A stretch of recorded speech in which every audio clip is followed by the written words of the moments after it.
The FCA would like to thank Centex Insurance Group for their partnership with our where we take all of your insurance needs. We encourage you to reach out to Centex Insurance Group. Thank you.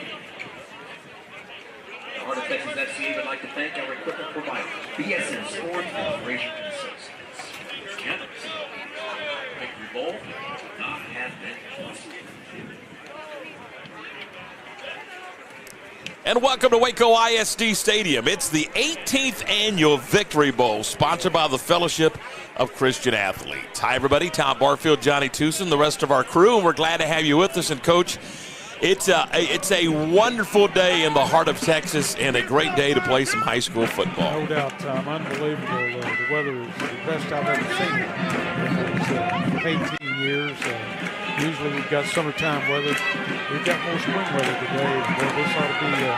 This ought to be fun for the guys that are down there, that they don't have to worry about cramps and everything else you have to worry about when the weather is up near the 100-degree line. Well, the red team is going to be coached by the Bremont coaching staff, headed up by Jeff Kosowski, and the Bosqueville staff will head up the blue team, and that is headed up by head coach Reggie Patrick. We're going to talk about how these teams were picked, how this game came to fruition. There's a lot of things we're going to cover as the kickoff goes high and end over end, and this one may be headed out of bounds, and it does, so it's going to begin with a penalty. But, Coach, let's just kind of talk through how we have the Victory Bowl. Where did this dream come from? I know Ben Johnson with the FCA. I mean, it was kind of his dream to begin this. Kind of walk us through, because you were on the sidelines for the inaugural Victory Bowl some 18 years ago over at Floyd Casey Stadium. Well, it was the past 18 years, John, but Ben Johnson, the director of the Heart of Texas Fellowship of Christian Athletes, had this vision and get it started, and he got the idea from Abilene. Red team's on offense first. They've got it at the 30-yard line. And on first down, it is a running play to Gage Norris, trying to get outside, and Norris is going to get a couple of yards. I beg your pardon, not Gage Norris, but that was actually Evan Dowling from Ellison High School. 3, not 9, but nevertheless, about 3 yards, and it's second down. Yeah, just a power sweep over there, Tom, to the left side, and the 3 receiver side. Now they're balanced. Here's Bubba Zacharias at the quarterback spot out of McGregor High School. He takes the shotgun snap, and it's the little bubble screen, and it's caught by Edwin Alvarado out of Frost High School, and he'll take it up to the 38, where it's going to be third and a couple of yards. But this thing has it's blossomed, to say the least. It has grown, and it's more than just a football game. It truly is an event, isn't it? Yeah, absolutely, Tom. And of course, the mission statement for the Fellowship of Christian Athletes is to lead every coach and athlete into a growing relationship with Jesus Christ, and that's the focus in the center of this week, is to lead these athletes into a spiritual awakening. 3rd down and 2 from the 38. Again, Zacharias at quarterback, and Zacharias on second down is going to hand the ball off at right tackle. Well, I'm telling you, there's a huge hole there for the fine running back out of Heiko, Cole Heisenroder. Yeah, Cole Heisenroder out of Heiko, Tom, took that inside power play handoff. Got the Red their first down of the day. Heisenroder with a first down out to the 45. It's when we say Central Texas, we mean Central Texas, and we'll talk about that in just a moment. Yeah. It is 1st and 10 at the 40-yard line. And a new quarterback for the Red group. High shotgun snap, but it's pulled down, and wisely, he throws it away. That's Tyler Jackson out of Hico at the quarterback spot. Coach, what, it's almost 20 counties or something to that effect that you guys serve? Yeah, there's some 82 high schools involved, Tom. You know, we go into the Temple, Belton area heavily, then in East Texas all the way over to Fairfield, in the Hillsborough area north, and just a lot of different high schools. Like I said, it's in excess of 80 that we serve with through the Central Texas chapters. Second down and 10. And a pass across the middle is caught at the 49-yard line. Nice grab by Edwin Alvarado again out of Frost High School. His second catch, nice little post pattern there. And snap was a little high, but so far the Red is showing a little diversity, running the ball and throwing the ball. You get a week to put this together, don't you? I mean, it's not like you've got an entire offseason. You got to put all this together in a matter of about 4 or 5 days. It's third down, and here's a running play up to the 40 or down to the 45-yard line. That should be close to a first down. Nice run. That young man from Aquila, Tom, I think that carried the ball, Connor Dunlap. He plays six-man football, so he's probably wondering where all these people are coming from. There's a lot more bodies out there. So it's a first and 10 at the 45. I'm having a hard time. Is that 8 or 3 that's in at running back? It looks like there's now it's a full house backfield. Out of the shotgun again, a high snap, and here's another running play coming right. That is Heisenroder again. Heisenroder out of Hico. Gets it back to about the line of scrimmage, maybe a yard. Looks like a fumble down there, Tom. Is that what yeah, it is. They're signaling fumble, and Blue has it. Blue's on the ball. Stopping the drive. So Cole Heisenroder gives up the football after a nice run, and the ball goes over to the Blue team on the first turnover, and it comes at the 9:14 mark of the first quarter. Yep. The Red had a pretty good drive going. He made a pretty good gain there. Just spit the bit, and the Blues were fortuitous on that one, Tom. And they were lucky. That too. Really lucky. So Blue will have it at the 49, their own, or 44 rather, their own 44-yard line, first down and 10. They'll operate, obviously, out of the spread formation. And here's a running play right off the left side.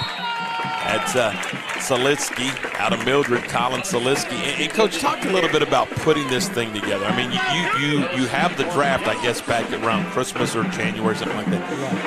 And then you've got 3 or 4 practices, I guess, 5 practices, and you got to throw it together. They have 4 practices, Tom. They had 1 Wednesday night, 2 on Thursday, 1 yesterday, and here we are. Time to go.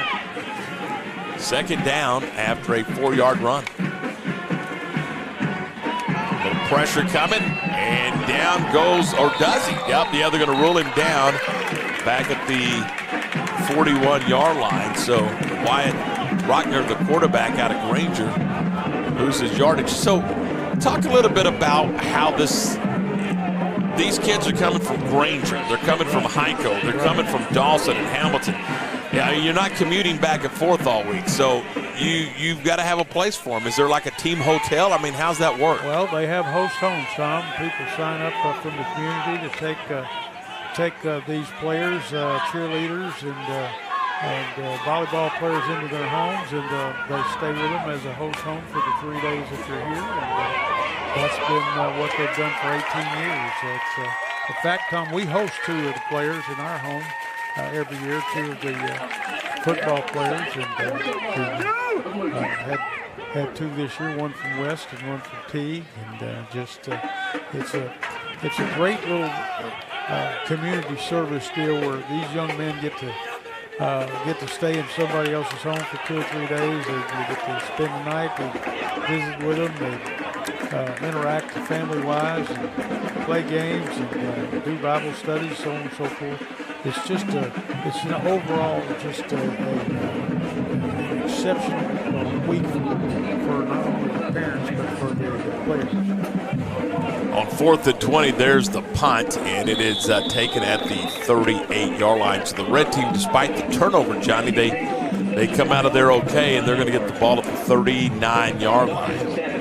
What you see, Tom, is that there's a little bit of lack of, I don't know if lack is the proper word, but the timing factor in just 4 days for people from different programs and different positions. Some of these guys have to play different positions, a different position than they played in high school. But just the snap itself, the timing of handoffs and pass plays, lacking a little bit. But usually it gets a little bit better as the game goes on and they settle down a little bit. From the 39, first down and 10. Out of the spread set. Another running play right up the middle. Nice little run out across the 45 to the 46-yard line, 47-yard line. That's a good run. Very good. Was it number 3? I don't have a clue. I can't tell if it's 3 or 9. I think it is 3. Dowling. If we could just go down there and pull his jersey down, we'd be okay. Somebody help us. Second down and a couple of yards after the 8-yard run. Start out in the pistol, then move to the true spread. And here's a screen pass, and it's pretty well executed. But blue team swarms to the football after a 3-yard run. Maybe enough for first down. Once again, they threw the little slip screen out to the left to the wide receiver coming back. It's akin to a slip tunnel screen. They kind of got an in-between deal going with that play. Gain of 3 for the wide receiver out of Lake Belton High School, Gavin Stewart. It's a new set of downs for the red team. We're scoreless with about 5:55 to go in the first quarter. And another play fake, and they're going to go deep down the middle of the field. The man is open, and it's dropped. Alvarado had a big play and had to go off his hands, incomplete. He got behind the secondary. He did. Ball was thrown a little bit behind him, Tom, and he tried to adjust. Got one hand on it, but just couldn't bring it in. But nice little post pattern. They ran a crossing post out pattern combo over here on this side, and he was running free. So it's second down and 10 from the 50-yard line with 5:47 to go in the opening quarter. Coming up at halftime, we're going to visit with Ben Johnson. Now, he's got a big, long title, but basically Ben has put this thing together and basically runs the FCA. Absolutely. Here's Dowling again on a power sweep to the right. Going to pick up about 4 yards, and he's going to bring up third down. That little off-tackle play there, little power play they've run to both sides seems to be their bread and butter on the ground. And there again, Tom, you can't put in many plays, so you'll see a lot of repetitiveness as far as play calling because how many plays can you put in? I mean, how many can you execute correctly in 3 days or 4 days or whatever the case may be? I can tell you what we did that first year. We had 5 running plays and 5 passing plays, and that's what we tried to go with. Yeah. All right, so it's third down at about 6. And on third down, it's a keeper by the quarterback, and there's just not much there. And Tyler Jackson's going to go down, and it's going to be fourth down at about 3. That was a little read play there, Tom. Quarterback was trying to read the perimeter there, and he pulled it when he thought the running back could not get outside and kept it up inside. It brings up a fourth down, and I think they're going for it. Why not? It's an all-star game, That's right? That's 18th annual Victory Bowl. Presented by the Fellowship of Christian Athletes. And it's not just football anymore, Coach. We got a band down here. We got cheerleaders. Yeah. Pretty good crowd showing up here, too, Tom. They're still coming in.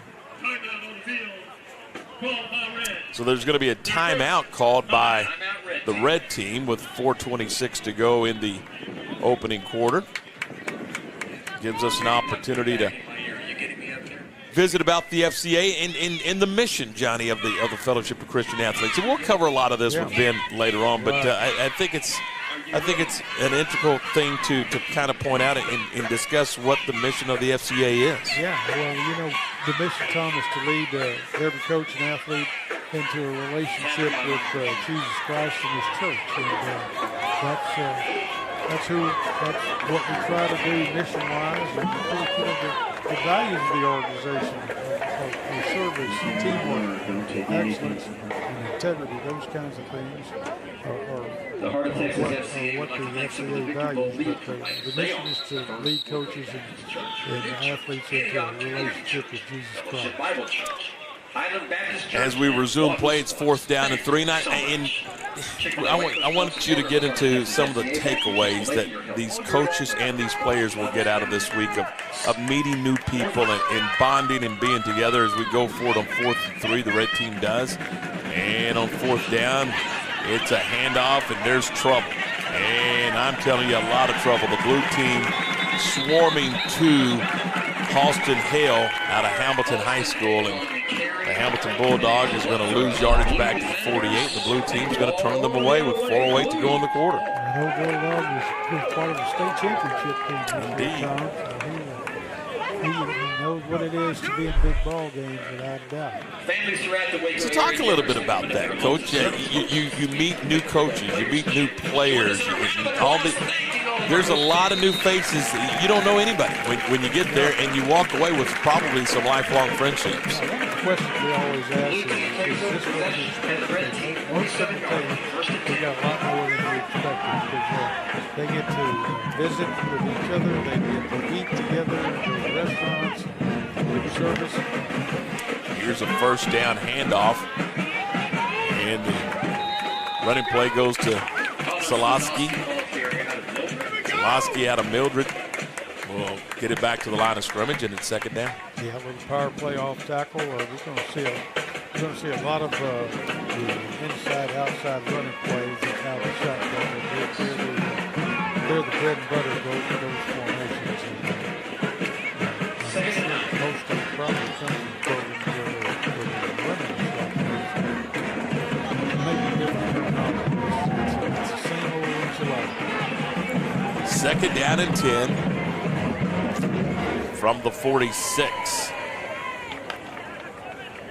And a keep and trouble. And down goes the quarterback. Red team got there in a hurry, and they got there angry, didn't they? They did indeed. That was number, was it 28? It is. The red team. That was Heisenroder. He's playing both ways. He played a little running back, and now he's playing defensive end or outside linebacker there. I'm not sure exactly where he's lining up. Now, most of these kids, probably none of these kids are going to play college football, are they, Coach? Very few, very few. This is probably the last hurrah for most of them out there. There may be a few that are in the Division III, maybe Division II level, but by and large, they're just good play, possible play. 3rd down. Here's a pass play. It's caught, but well short of the sticks. And it's going to bring up 4th down and about 9. Long yard situation again.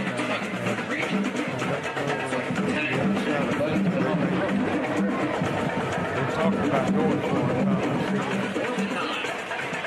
Coach over there, Wilson was quarterback. That's the staff of Bosqueville, correct? Reggie Patrick and his team. That's exactly it.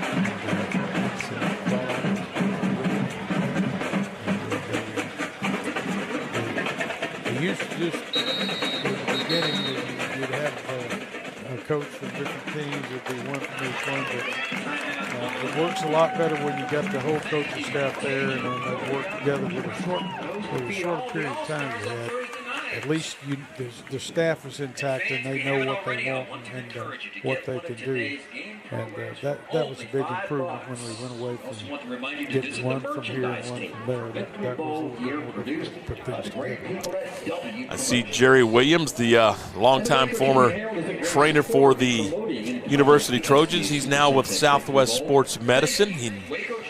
He is obviously volunteering his time. He's on the red sideline. I think Alice is with him. Yeah. She's part of that university staff also. And Mike Sims has been there the whole week, Tom. You know, former Baylor trainer, now with Southwest Orthopedics. And those people do a yeoman's job. A lot of schools, Tom, don't have a full-time trainer, right. So they have to kind of rental trainer, I guess would be the term.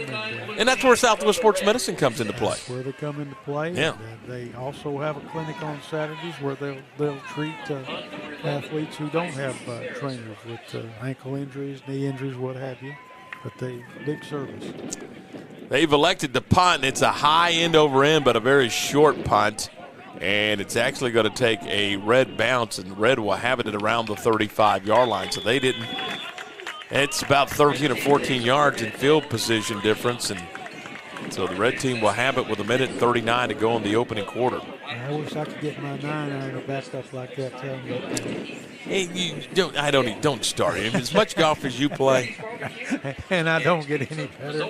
That's the culmination of that.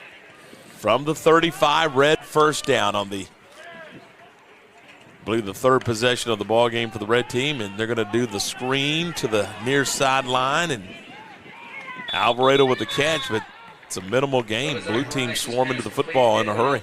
Well, that's about the third time they've gone to that well, Tom, and the Blues reacting a little bit better to that play, and they're going to probably pretty soon, Tom, you look for them to fake that and send that inside receiver down the field, and hopefully they can get behind somebody. I think they're trying to set that up. Gain of just one. It's second down and 9 from the 36-yard line. Shotgun, play fake, deep, middle of the field, man open, caught 30, 20. This one's going all the way to the house, 10, 5, and a touchdown for Alvarado. Well, he had a shot at one earlier, Tom, and hit one hand. This time he got both hands on it. And same play, nice little post pattern. He split the seam, and away he went. Nice throw. About a 65-yard strike to Alvarado. My goodness. Nice. That was a nice play call. Ball was thrown really well, and Alvarado, after he made the catch, Tom, he turned on a little speed there and put some separation between he and that safety. So here comes the extra point, a good snap and spot, and the kick is on the way, and the kick is good. So with 47 seconds to play in the first quarter, it is now 7-0 Red. We'll take a timeout. We'll come back with more. The 18th Annual Victory Bowl, we'll do that when we come back in just a moment. I was on that front line. Look. I was on that front line. Man, they finna tell us. Look, I was on that front line. How they finna tell us it ain't our time? Search what you can't find. I do it for them days that we couldn't shine. I was on that front line. How they finna tell us it ain't our time? Need video or audio solutions? Lighthouse Streaming, a full-scale meet.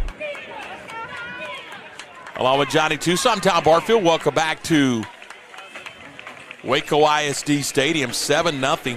Nice throw from the Red team. And a great catch by Alvarado, and he goes 65 yards for the touchdown. Yeah, that was a play they had run earlier and almost scored earlier. Throw was a little bit behind him. This time it was right on the money. And Alvarado, Tommy comes from Frost. Did they play 6-man or did they? No, it's an 11-man program. Yeah, that's a 2A program, right? I believe you're right, yeah. So, but showed a lot of speed and good hands, and I was impressed with after the catch, he made a really good run.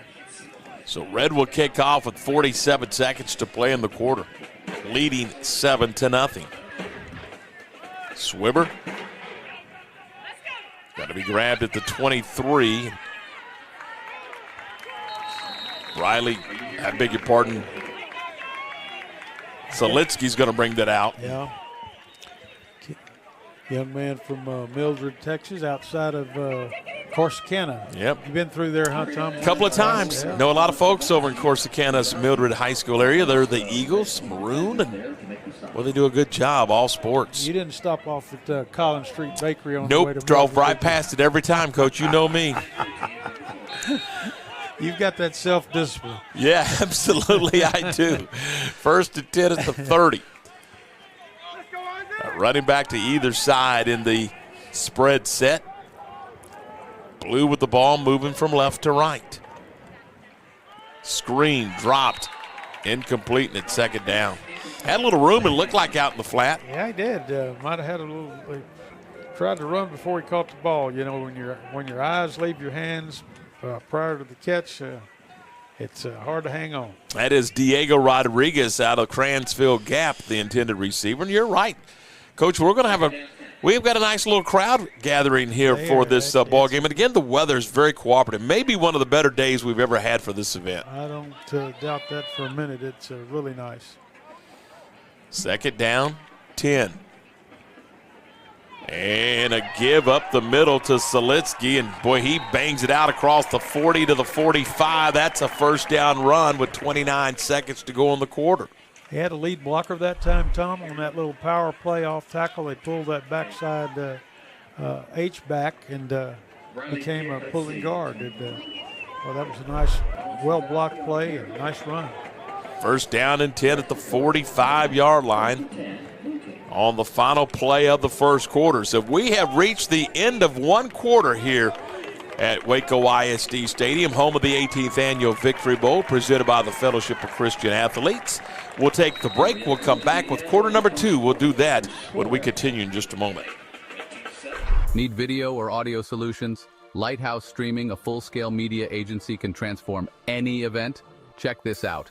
We're talking live streaming that's crisp and clear, event audio that hits every note, and church video and audio solutions that'll enhance worship. Corporate events, we got those on lock too. From concerts to conferences, Lighthouse Streaming and Audio makes your vision shine. Book your appointment now at lighthousestreaming.com or call 254-252-4206 for a free consultation. Let's elevate your event and light up the stage. This is why you need Centex Primetime. Jalen Gillis brings the realness. Dive into the heart of sports with the most passionate commentary around. From pro to high school, Jalen's got the insight and energy you crave. Catch all the action weekdays from 5 to 7 p.m. on the Centex Sports Network, only on YouTube. Join the conversation and elevate your sports knowledge with Centex Primetime. Don't miss it.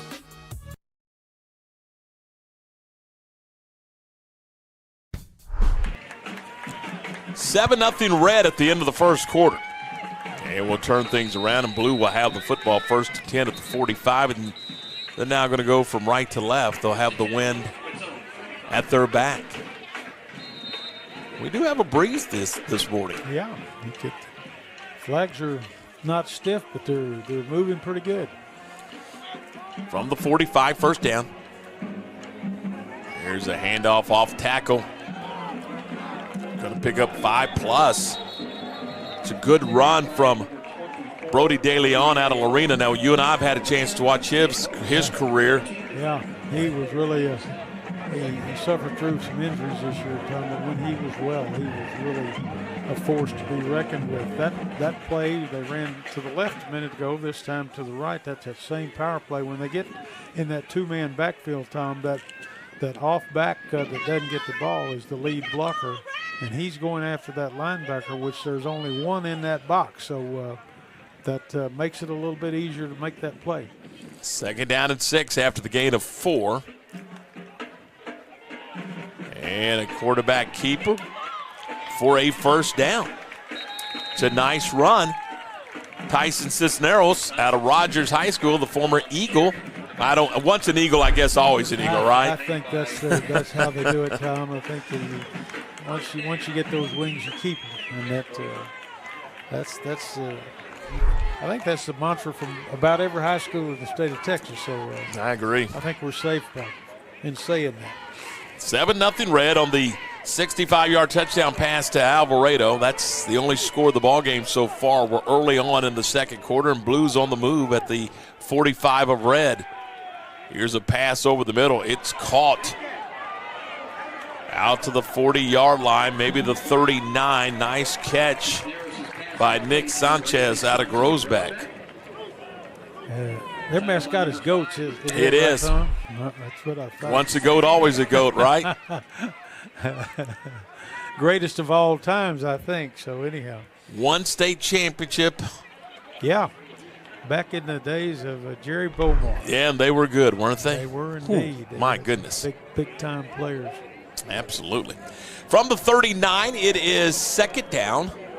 About 4 needed as we move under 10 minutes to play in the half. And a busted play, and we're going to get a quarterback run for a first down to the 29-yard line. How about that? Nice decision that he made that time. He was getting ready to throw, Tom, and something didn't look good. He pulled it down and came out the back door.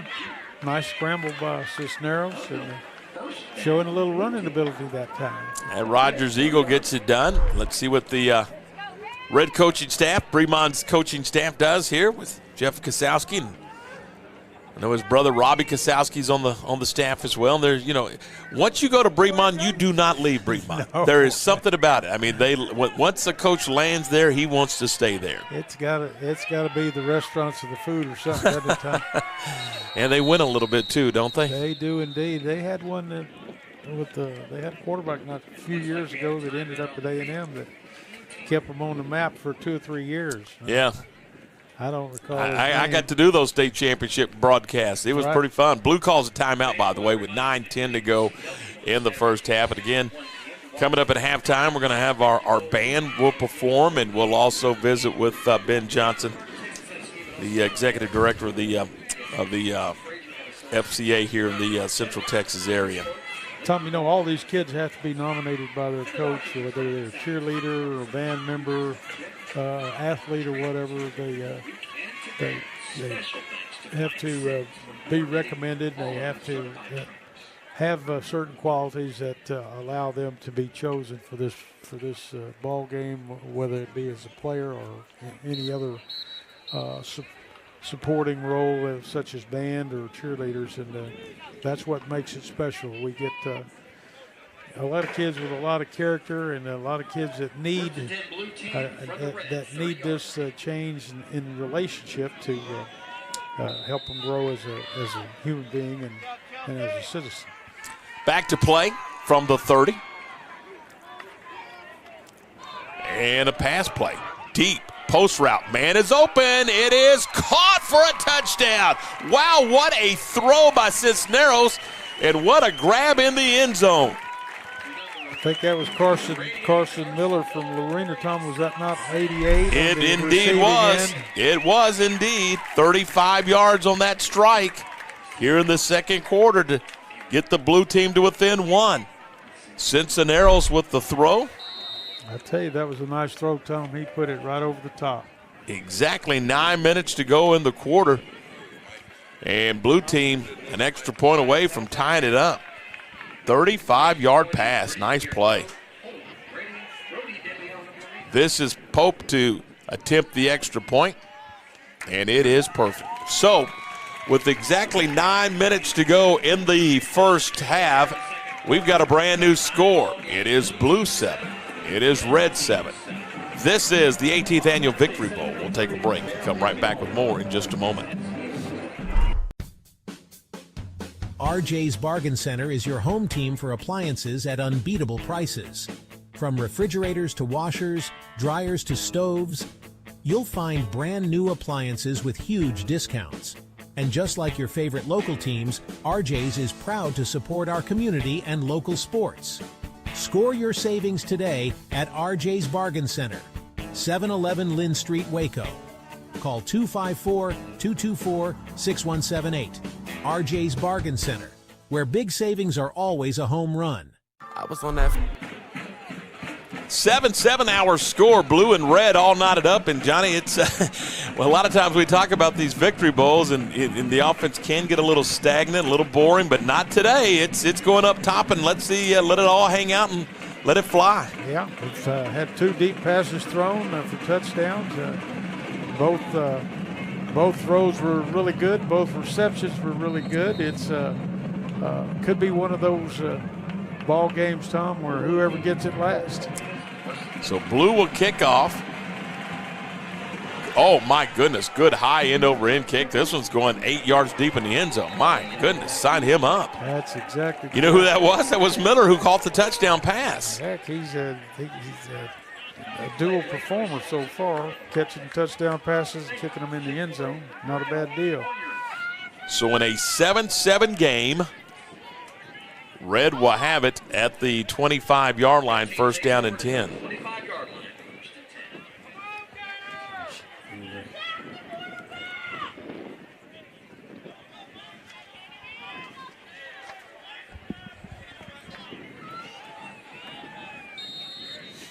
From the 25. Alvarado, your quarterback. Out of the shotgun. A handoff up the middle for a gain of 2, maybe 3.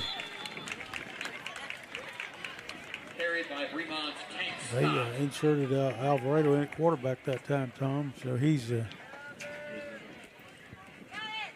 been playing a little receiver. Now he's playing a little bit of quarterback. So dual threat. Indeed. This is Edwin Alvarado back into quarterback for Frost. Tank Scott is in at running back. They're in the pistol. Now they switch to the regular spread set. And Scott's going to take the handoff. Plants the foot, turns upfield, and takes it out across the 32-yard line.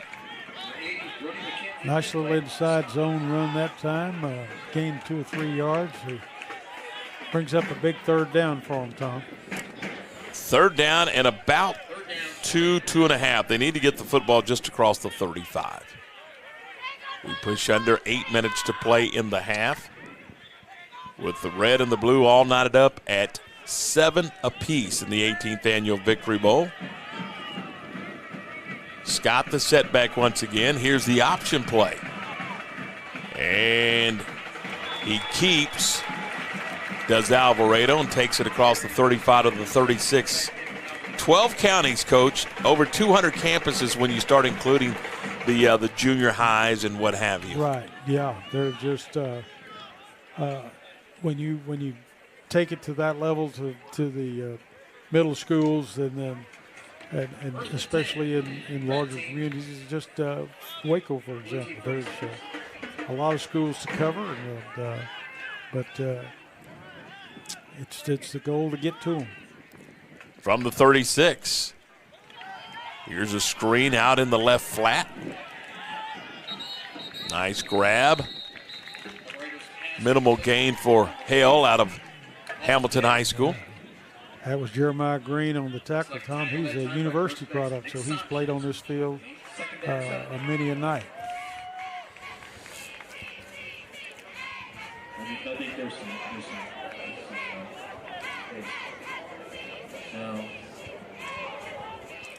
Second down.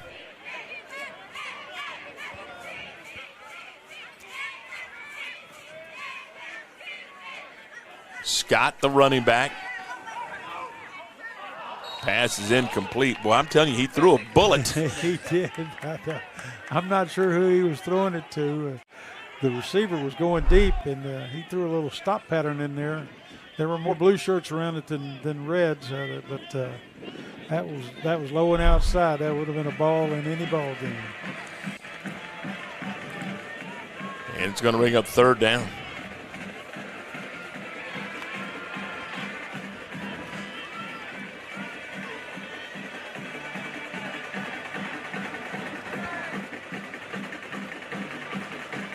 Out of the shotgun. Here's a running play coming right. That's Tank Scott. Turns upfield, and Scott's got a first down across the 45 to the 47. I mean, he's running with some vision. Yeah, he's probably one of Coach Sadowski's better players this past season. He's a Bremont Tiger, and he's probably more familiar with this offense than anybody out there. It is a first down and 10 at the 47. They're going to send 3 out to the left, 1 receiver to the bottom of your picture,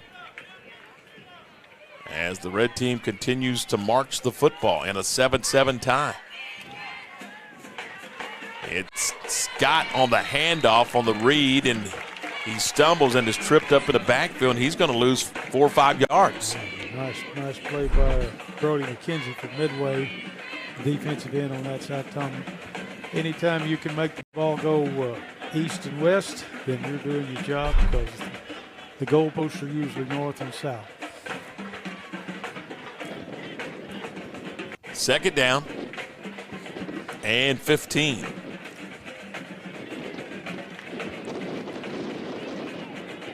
They're going to spread them in a balanced formation with 2 receivers to either side of the formation. And again, back to pass is the red team on the move. Across the 45, close to the first down at the 44-yard line. Alvarado with a nice run.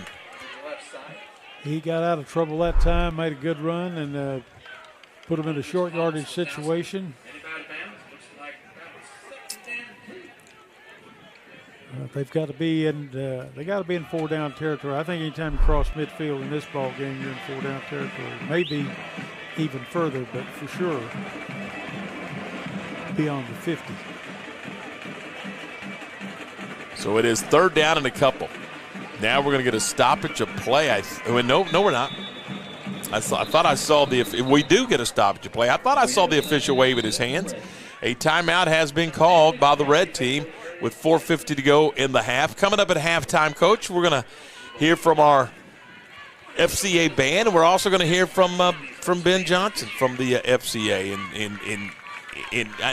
Look, Ben's not going to toot his horn. We need to, though. I mean, he does a remarkable job guiding this group that you're involved in on a daily basis. Yes, he's been a positive force, Tom, since the day he arrived. We have expanded to, as you said, to many counties and high schools in this area, and he's been instrumental in bringing these bowl games together. He's been instrumental with the captains camps, the junior captains camps, all of the different things that we do, even with Baylor groups from time to time. It's just it's an ongoing process. We're trying to reach as many people as we can that are coaches and athletes in this area to bring them to a faith-based type of lifestyle. On 3rd down, it's a running play that's going to be very, very close to the first down. That's the chili dog measurement coming. Here we go. I think we're going to have to bet a double chili dog, and I don't think they got it, Tom. Oh, they're going to give it to them. They are. They're giving them the first down. All right. Well, that's that left foot, right foot spot. There you go. That was a Wevin Dowling from Ellison that got that, and he's coming off. I think he's out of breath or whatever, but they're helping him a little bit. He did a good job of getting that first down. So 1st and 10, and Alvarado back in at quarterback. Tank Scott back in at running back. There's 4:03 to go in the half. From the 42-yard line. This is Scott right up the middle. Down to the 36-yard line. Boy, I'm telling you, he's elusive once he gets into traffic. They can't find him. He's low to the ground. He's powerful and keeps those knees pumping in there and trying to get that extra yard. That's the ground is your enemy, and he's trying to make that come true to life each and every time he carries the ball. The gain is 6. It is 2nd down and 4. The 18th annual Victory Bowl and activities. And again, like you mentioned to me earlier, Johnny, there's activities all over the place. Yeah. Timeout called by Red, but I mean, you've got basketball in one community, baseball and softball in another, football and volleyball in another. I mean, you guys service 12 counties. And I think you use all 12 to put this thing together. Well, there's no question about it, Tom. Originally it was just a football and volleyball game, and it was played here in Waco. We started out using the old Floyd Casey Stadium, and but as it grew and we began to expand into the baseball, softball, into the girls and boys basketball. Of course, we include cheerleaders, band people. We try to get as many people involved with the organization as we can, because the more we can reach, Tom, the more chance we have of turning people's lives around. From the 35, it is second down and about 4. And here's a quarterback keeper right down the middle of the field, down inside the 25 to the 24. That was a design run all the way. Make no mistake about that. Now Alvarado picked up the first down. Yeah, he got a good block there from the running back on that side, and followed it up in there, made a big run. First down and 10 at the 24-yard line for the Red as they march towards the end zone in the latter moments of the first half. 2:40 to go until halftime.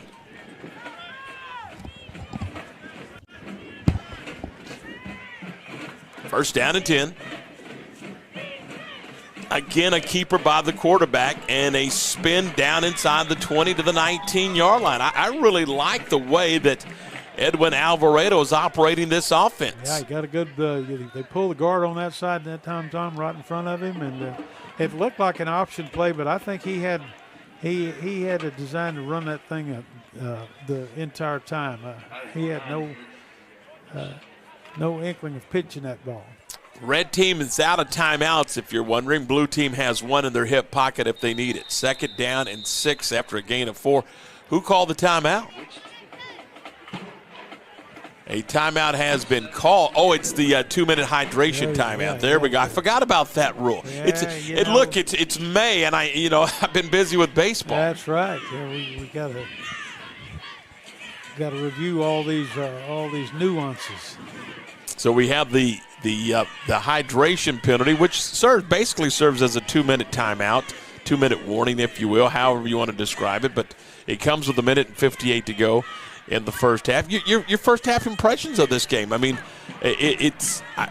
most of the time defense is ahead of offense in these all-star games, but we've seen some pretty interesting offensive plays and execution from both clubs. Hey, hats off to these coaches, Tom. It is amazing.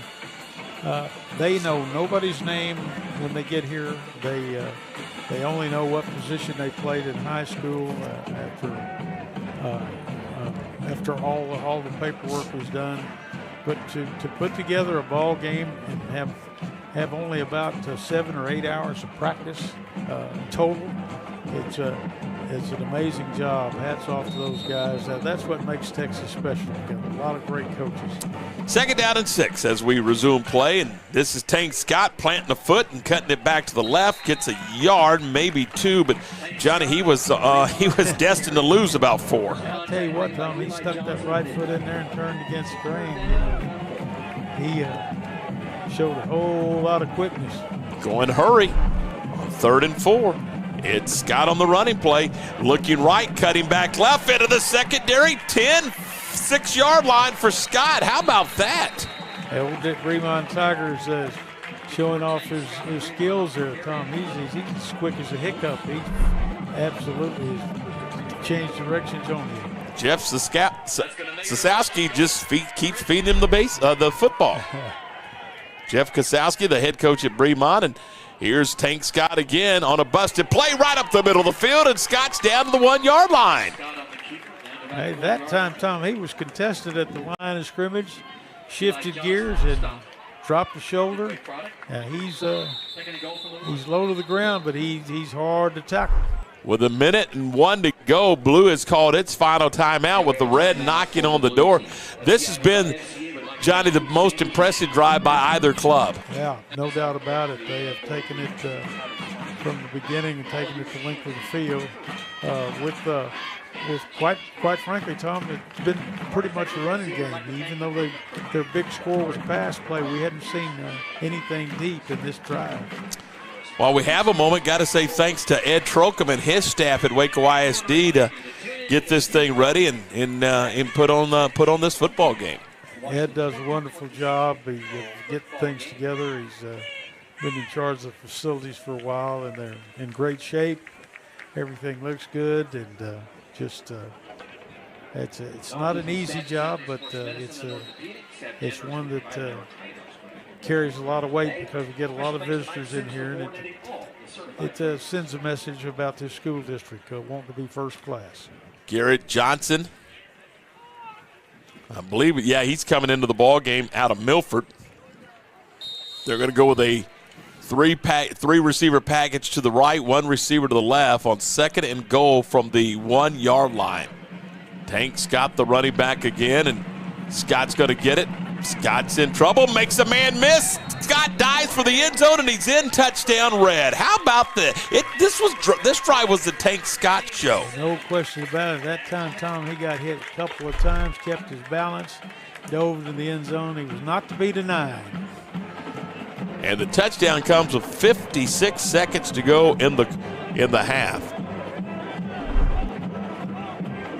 On a 1 yard run by Scott. Now the extra point. It's good. We'll keep it right here with 56 seconds to go in the half, and the red team now on top 14-7. I'm going to tell you right now, most of the time this is just fun to get together and watch and do and enjoy some football in the spring, but this one today's kind of a fun and competitive and entertaining football game. Hey, if you didn't know any better, Tom, you thought they'd been playing together for weeks. So the red back out in front here in the 18th annual Victory Bowl. Johnny, I mean, what in your vision, what's coming for this Victory Bowl situation, the Super Centex Victory Bowl? As far as anything, can you grow it? I mean, this thing's been growing since day one. Where else can you go? Where can you expand? Well, I don't know that you can. Of course, you've got all your sports covered right now. I don't know the only thing you could do would be to expand to some more what you might call minor sports. And, right. I don't know that. I think you ought to coach the swimming and diving for the red, and I'll coach the blue. I think I want to do the kayaking out there or something. But anyhow. Well, you ought to coach the red golf team. That's you know. They don't want They don't want to see that swing I have. I mean that'll scare you. But, so you don't think Ben's going to add swimming and diving anytime soon? I don't think that's on the docket or anything else. I think Ben will tell you he's got plenty to say grace over. Oh, my. Red's ready to kick off with 56 seconds to go in the half. It's a swimmer right down the middle of the field. It's going to be grabbed by the blue and brought out to the 31-yard line.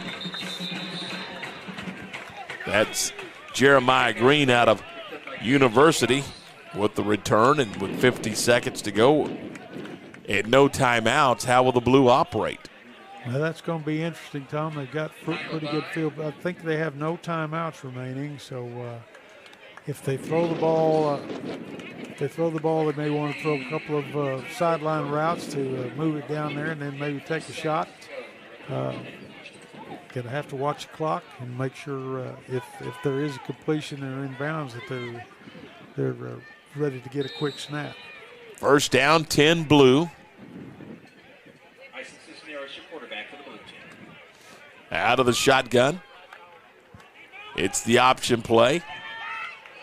They pitch it away to Darius Thomas out of University, and he's going to have 10 plus as he takes it out to the 45-yard line. That's a 14-yard run with 39 seconds to play. The clock will stop to move the chains. Yeah, they got to hurry and be ready to have a play called, and they have, I do believe. And here we go. Back to pass. Rolling right, throwing incomplete is Tyson Cisneros. And there is a flag down on the near side of the field. One at the line of scrimmage and one in the secondary along the red sideline. Got to be something as far as alignment from that flag. It's probably going to be against the blue, Tom. They've probably some kind of improper lineup or motion. Illegal substitution against the red. They were running guys in and out, I guess. I guess so. They must have called them a 12-minute. So that's a 5-yard penalty. Yeah. With 30 seconds to play in the half, it's going to put the football at about the 50-yard line, and it's going to be 1st and 5. They get pretty close, Tom, to taking a shot here pretty soon. They might want to go deep. The quarterback is Tyson Cisneros out of Rogers. On 1st and 5, 14-7 Red with the lead with 30 seconds to play in the half. Out of the shotgun, Cisneros pitches it away. Now they're going to run the halfback pass. Man wide open, caught. This is going to be a walk-in touchdown for Carson Miller. The throw was from Brody DeLeon. How about that? Brody DeLeon out of Lorena became the second leading passer on the team all of a sudden. How about that for a little razzle-dazzle? Each one of them usually puts in one trick play, and I think we just saw the Blues trick play. What is that, 50 yards? It was right at it. DeLeon to Carson Miller.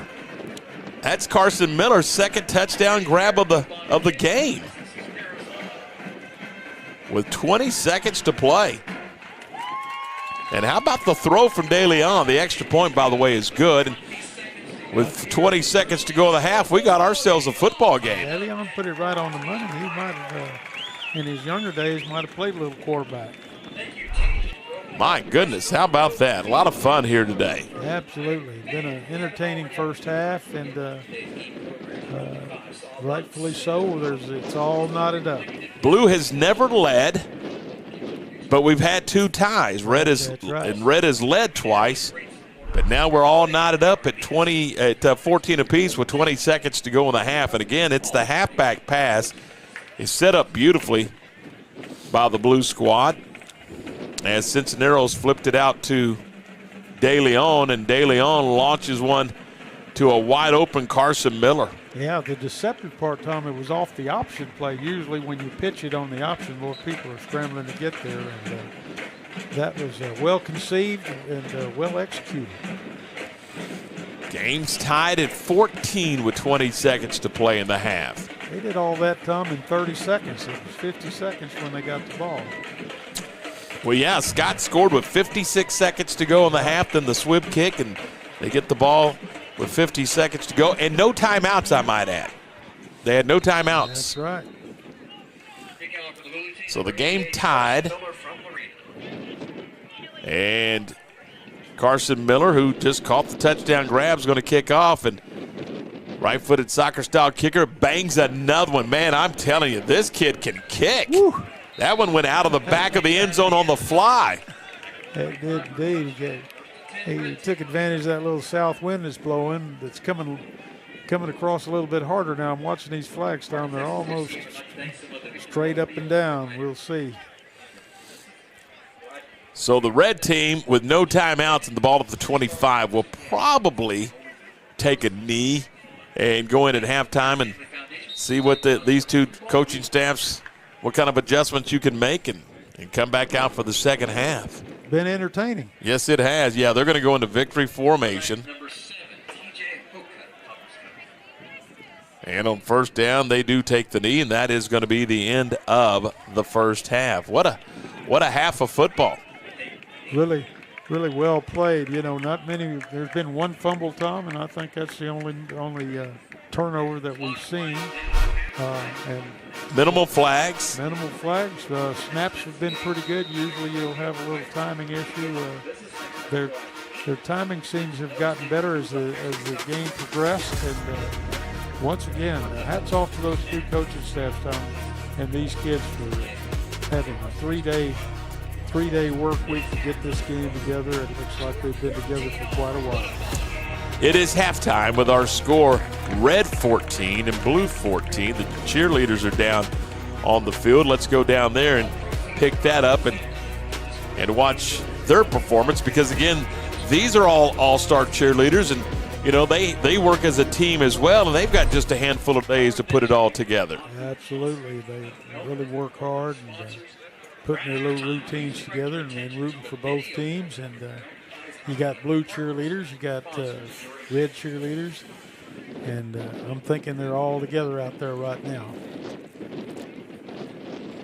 So they are ready to go, and they're going to perform here at halftime, and I'm sure we'll hear from the band as well.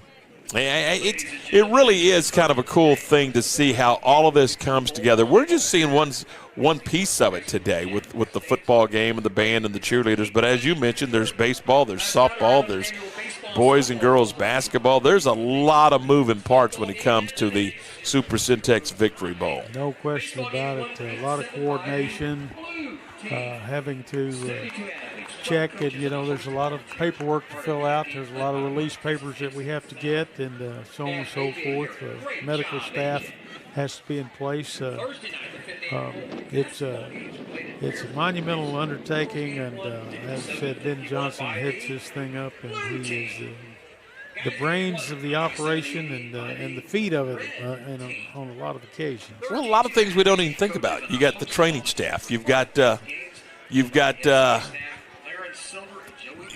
training staff that you got to have. You got all kinds of things you got to have. You got to have a chain crew. Who hires the chain crew? Who gets them here? Who gets ticket takers? I mean, they're referees. Two different chapters of officials. So there's a lot of stuff that's going on today with this game, and I guess that checklist gets longer and longer as you move along with this thing. The more you try to do, the more the more you have to plan and make it happen. You got to plan well, and you got to understand what the final outcome's got to look like, and you go about fixing that. So it's no easy task.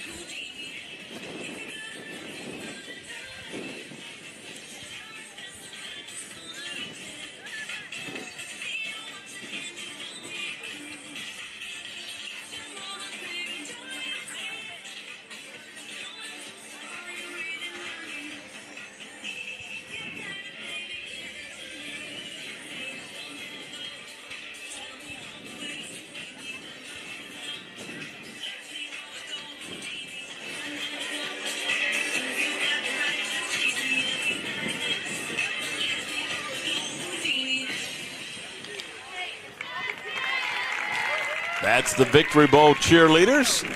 It is halftime with our score. Red 14, blue 14. We'll take a break. We'll come back with our halftime in just a moment.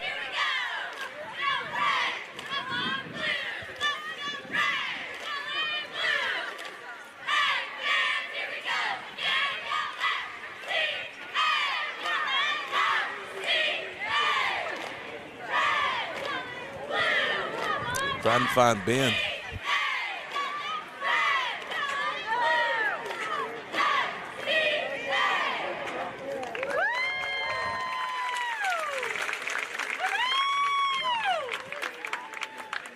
What an outstanding performance. Give these young ladies a big hand of applause, would you?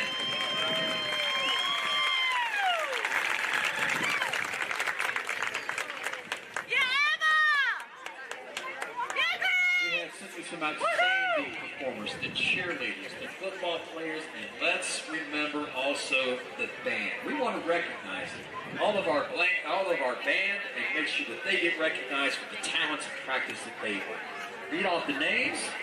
The very best I can with the pronunciation, so thank you for your patience with me.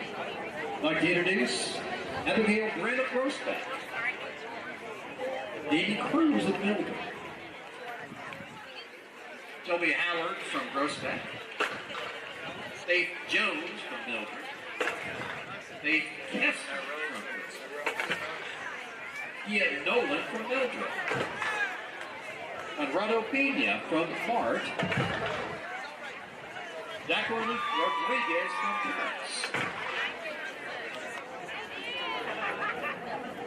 Trevor Sorinsky from Millville, Emma Greer from Millville, from Mildred, Aiden Howard, Ashlyn Moran from Mart, Elizabeth Ojeda from Paris, Stevie Young from Millville, Lacey Namora from Grossman, Austin Roper, Aaron Arnett from Mart, Jonathan Mirafuentes from Millville, Isaac Ramos from Grossbeck, Adeline Berry from Mildred, Marcus Gomez from McGregor, Haley Hall from Mildred, Righteous Douglas from Kearns, Hayden Kuchek from Mart, Gillian Sutherland from McGregor, Ryan Young from Conley, Daniel Barber from Kearns,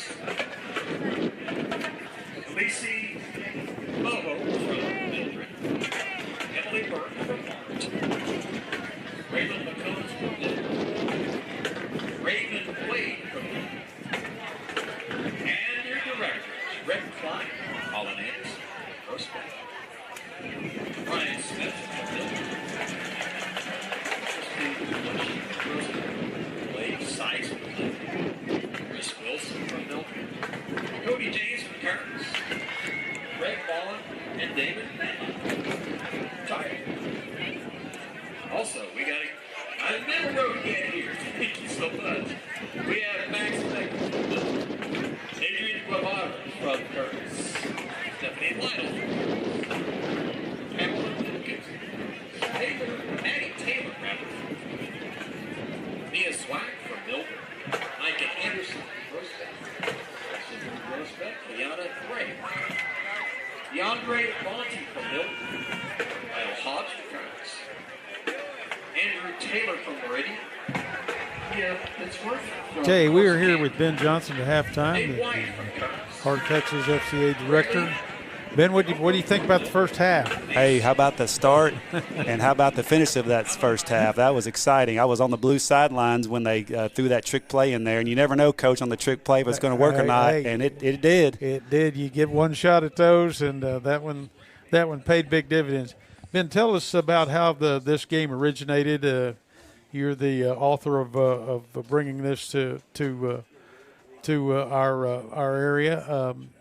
Tell the people how this all got started. Certainly, yeah. God really called my wife and I, Catherine, to move here in 2007.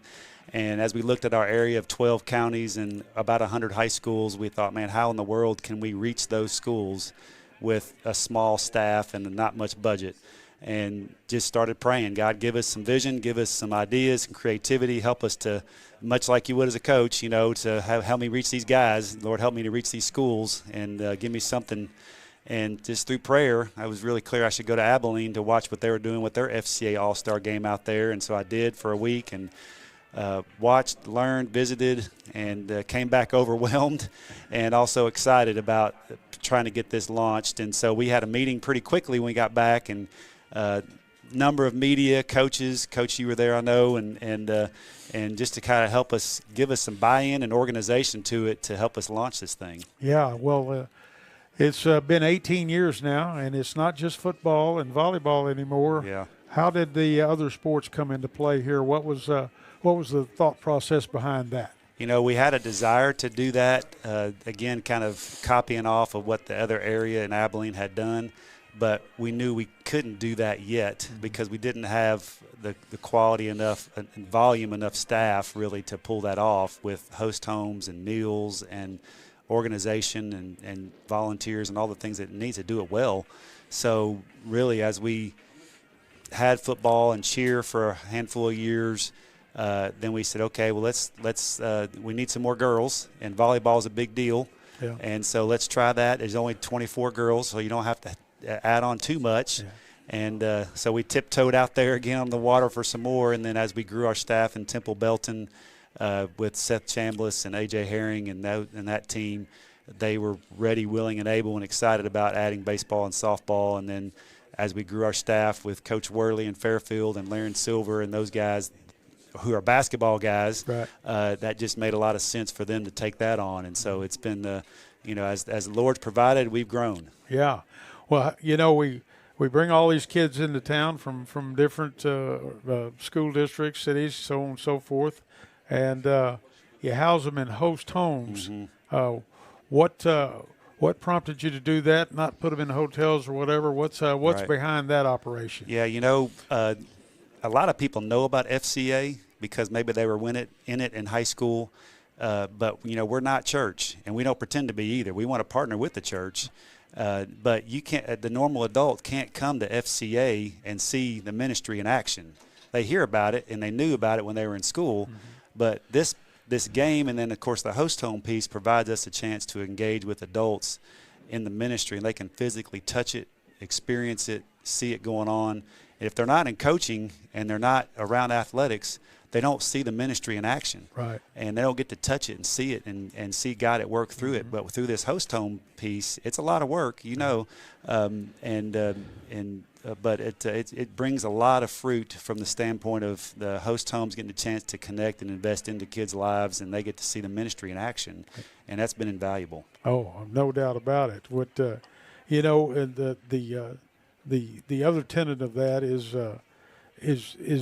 the getting coaching staffs to volunteer. How important is that to have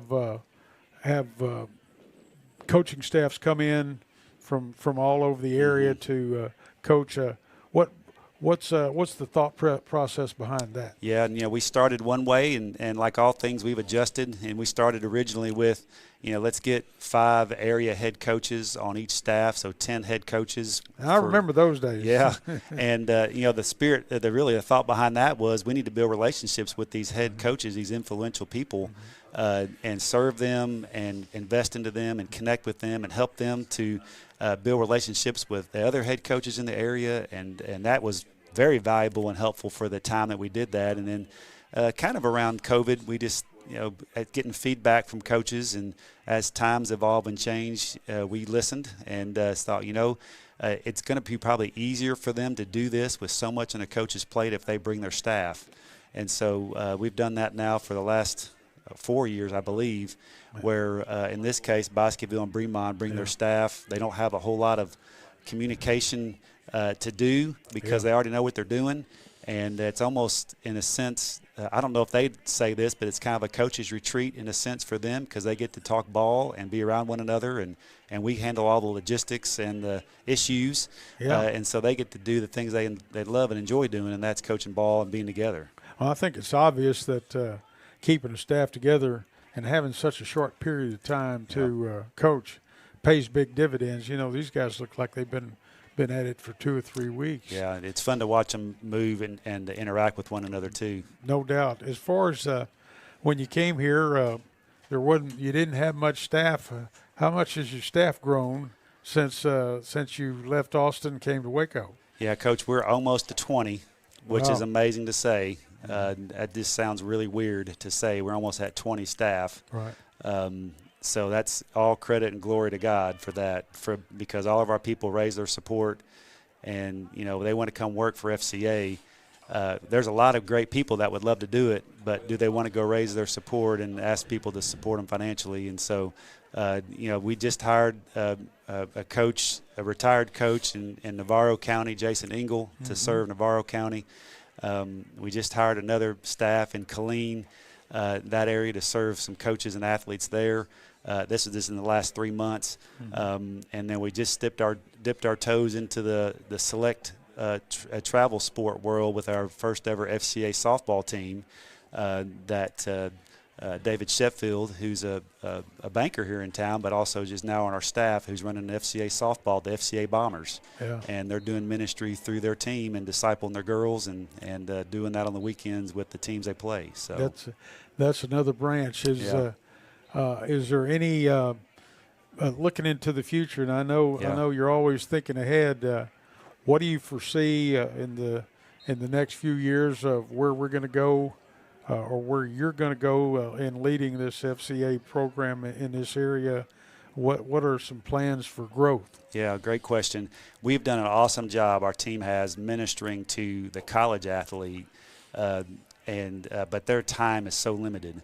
So we have a number of UMHB, Temple, MCC, Baylor athletes going out to share their faith to young people and using their influence to advance the gospel. It's awesome, but they don't have a whole lot of time to go serve. Right. And we really are going to take a step of growth in our intern program, really trying to reach a lot of those club athletes at UMHB and Baylor particularly. A lot of kids who are going to school at McLennan or Temple that were high school athletes, probably really good high school athletes, but just not playing in college now for a scholarships team. And so we're putting our organization together where we can invest into them, serve them, equip them, and then send them and even pay them to go and serve on local campuses to really try to grow the ministry at some of these campuses where we don't have some things going. Really, the target there is probably middle school. Those are the hardest ones to grow. The middle school coach is stretched, and oftentimes they don't stay there a long time. And so that's a big area of growth we're hoping to see happen here in the next 12 to 15 months where we can get there. Well, good deal. Well, we appreciate what you do, and this has just been a work of joy to see these kids perform and to be able to minister to them, to bring Jesus Christ into their lives on a more frequent or daily basis. It's been amazing, and hats off to you for what you've done. And we'll see what happens this second half, and hope it'll be as exciting as the first half. Hope it's like the first one. Yeah. Thanks for having me. Thank you for your time. Yep.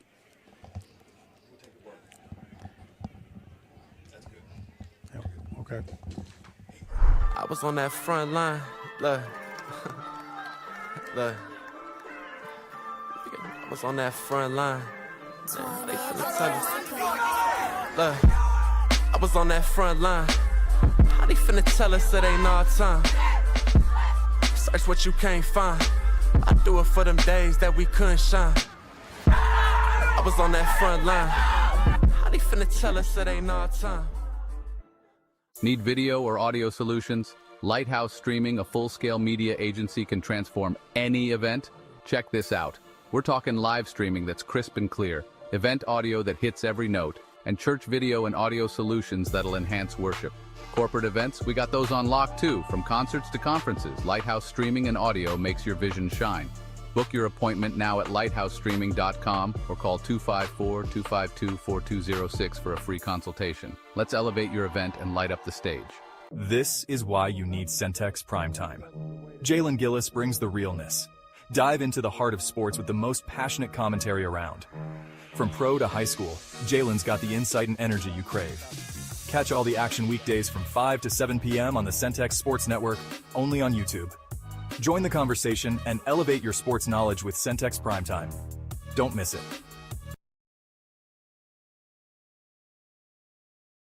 I was on that front line. Look. Look. I was on that front line.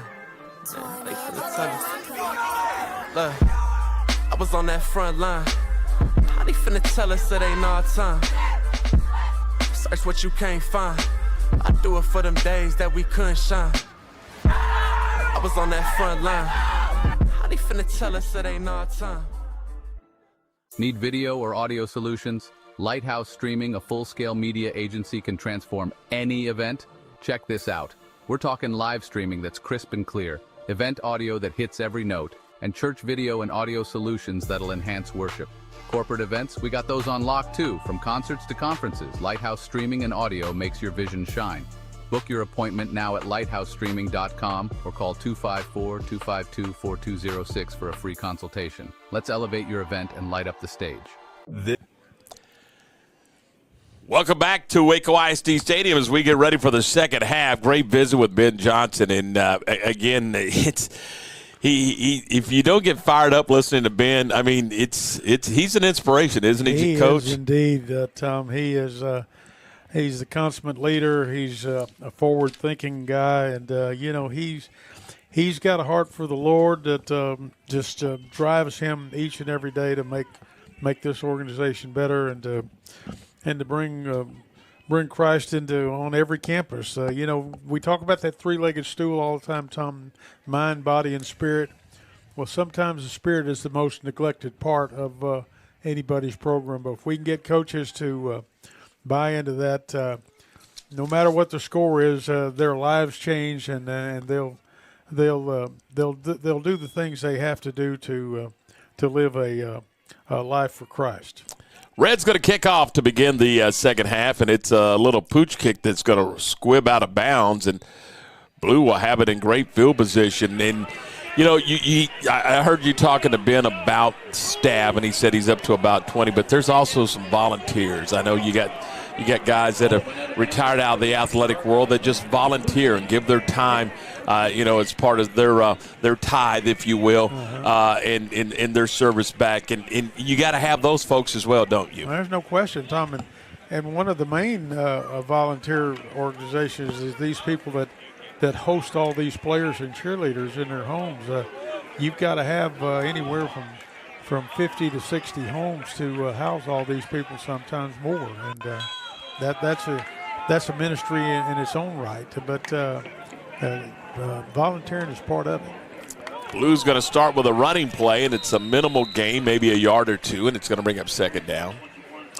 Little off-tackle play that time that Blue opened the second half with. They were the last to score. They hadn't been ahead in this ball game, Tom, but as you mentioned, they tied it up twice.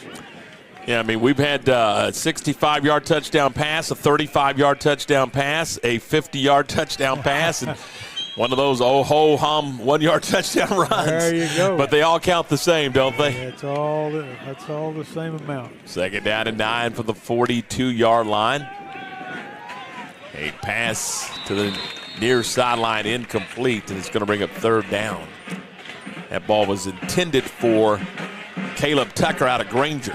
Yeah, a little bit low. He was open for a moment, a little quick slant in there, a little quick post play, and that's just one of those things that on that throwing and catching, you got to get that ball up. Third down, 9. Just underway here in the second half. And a bootleg. Trying to throw the football and just going to have to go out of bounds. There's just no place to go for Wyatt Rockner. And so it's going to bring up fourth down and about 6. And again, this is a decision here at 4th and 6. Right. You're on the negative side of the 50. Yeah, and I'm thinking, like I said, I think midfield's probably the 4-down territory. They're not there yet. You don't want to give these guys a short field. You'd like to get off a 20 or 30-yard punt so you can flip the field a little bit and make them have to drive a long way. So fourth down and 6, and it looks like the punting unit's in there, and they do punt it away, and Red will have it at the 35. And boy, I'm telling you, Coach, as this day progresses and we move into late morning, that wind is really picking up. You're going to see Old Glory plus the Texas flag. Yeah, I mean, it's I wouldn't mind having that at my back on the tee box. But no, that's you get about 10 to 15 more yards on that drive. In my case, that'd be 110 to 115. But anyhow, you're right. This is Bubba Zacharias at quarterback for the Red Group out of McGregor, Texas. The Bulldog is going to hand it off on a sweep coming left, and that's a fine run by Evan Dowling. Dowling out of Colleen's Ellison High School. Takes it across the 45 to the 46 at 11 yards and a first down. He's shown a little speed today, Tom. Evan Dowling runs hard, got some speed and quickness about him, and that was a nice carry for a first down. So a new set of downs at the 46. 11:03 to go in the third quarter. Red on the move from right to left. And another running play to Dowling. I beg your pardon, that's not Dowling. That's actually Halston Hale out of Hamilton. And he takes it across the 50 to the 48-yard line. If I remember correctly, Tom, he was a big part of their state championship. I don't think he played a running back, but he might have been a receiver on that team. Tyler Jackson in at quarterback now. They're going to go with a trip package to the top of your screen, one receiver at the bottom of the formation. And it's going to be a quarterback counter coming back to the left. High stepping out of bounds at the 41-yard line is Tyler Jackson, the Heiko product. That was the little zone read that time, Tom, and of course they ride that thing as they're reading the defense, and he decided to keep it, go out the back door. Nice decision on his part. From the 41, what's Heiko known for? They are known for Billy the Kid. Absolutely. Don't tell those people in New Mexico that, right? First down and 10. This ball's tipped and intercepted. A pick by the Blue by Brian Tibbetts out of Gerald High School. And he gets the pick and returns it to the 43. And, boy, now we got a momentum swing. That's the biggest defense. That's their second. Boy, they recovered the fumble. Yeah, the second turnover. Second turnover, that's right. And, there's an old saying, 2 you're in, 4 you win. They need a couple more. So Blue will have it first to 10 at the 43 with 10:10 to go in the third quarter. Let's see what the Bosqueville Bulldog coaching staff dials up here. The Bosqueville staff taking care of the Blue squad, and the Bremont squad under Jeff Kosowski taking care of the Red squad. First down and 10. Blue with the ball.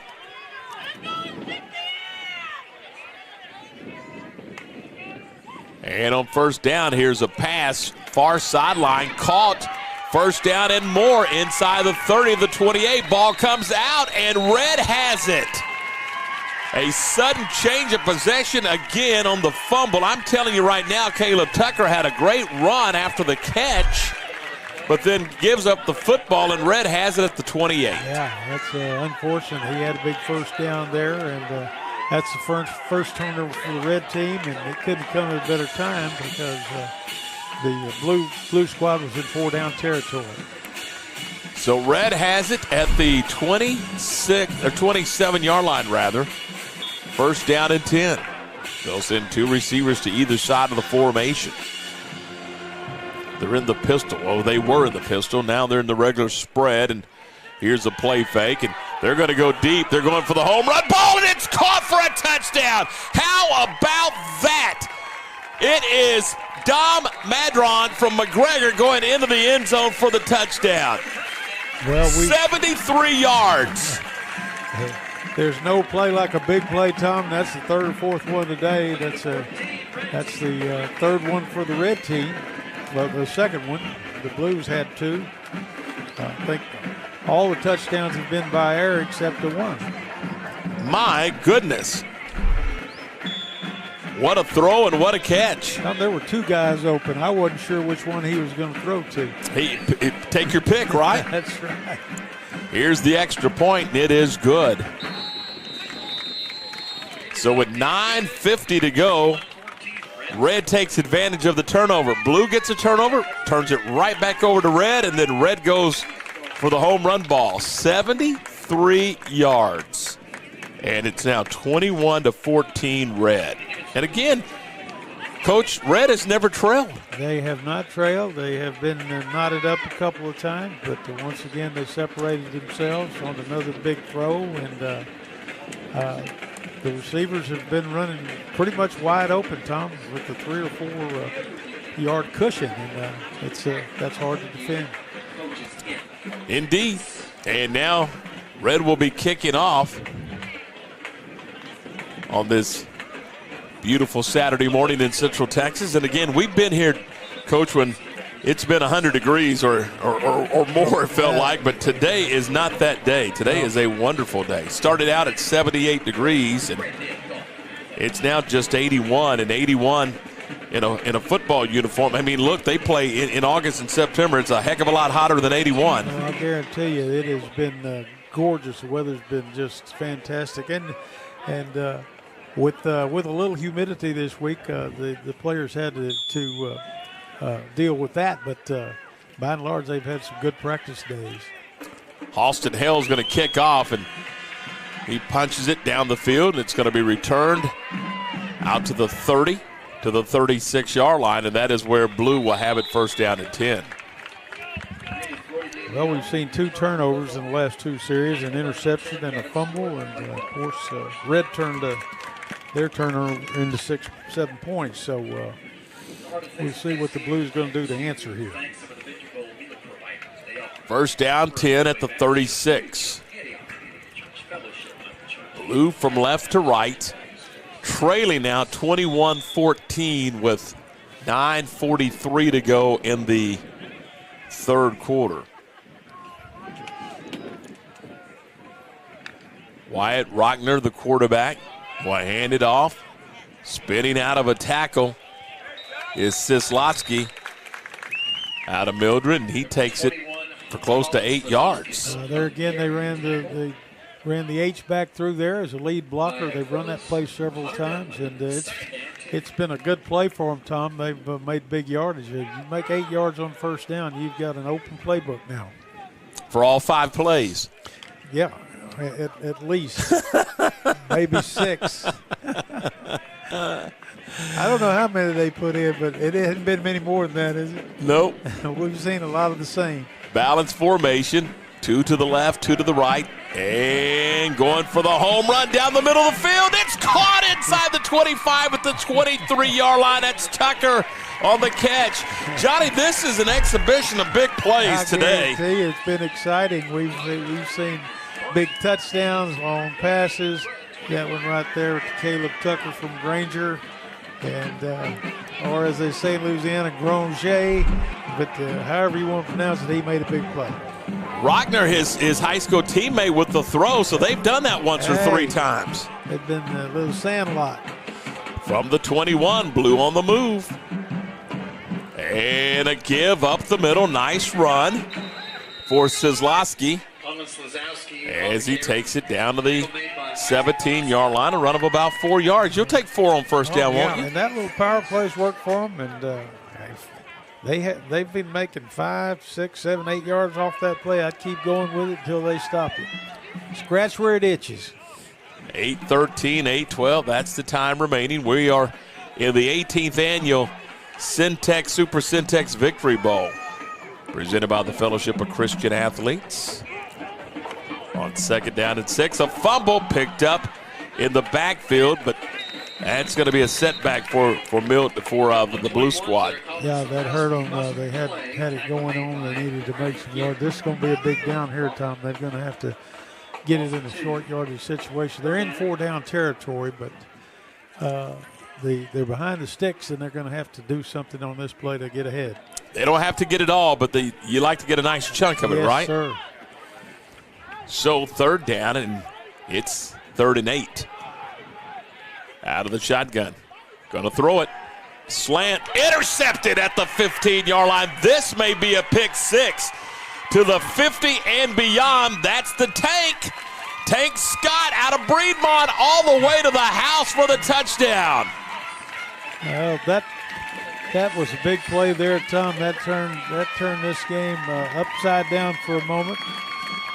Tank Scott, that's his 2nd touchdown. He's got one on each end of the field. Wow. What a play by Tank Scott on the pick.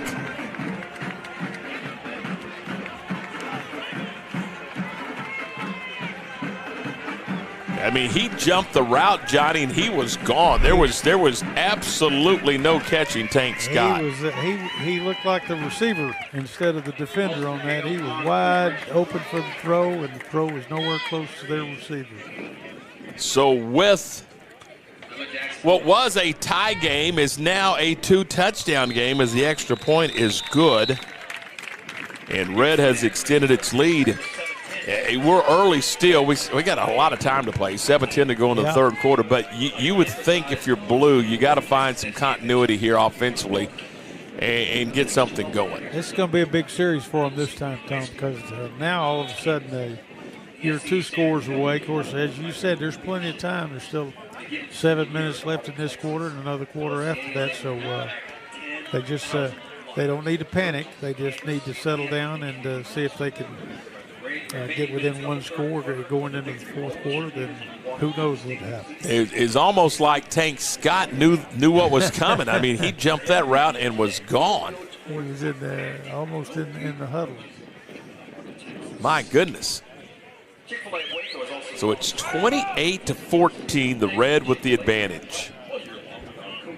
Big plays have been the call of the day, Tom. Big defensive plays, big offensive plays, scoring plays. So it's been exciting to watch. The Red coaching staff, they're having some fun on the sideline, high-fiving each other. Well, you know, old Tank Scott's part of that Breedmont fabric, yep. So he's putting on a show. So Red will kick off.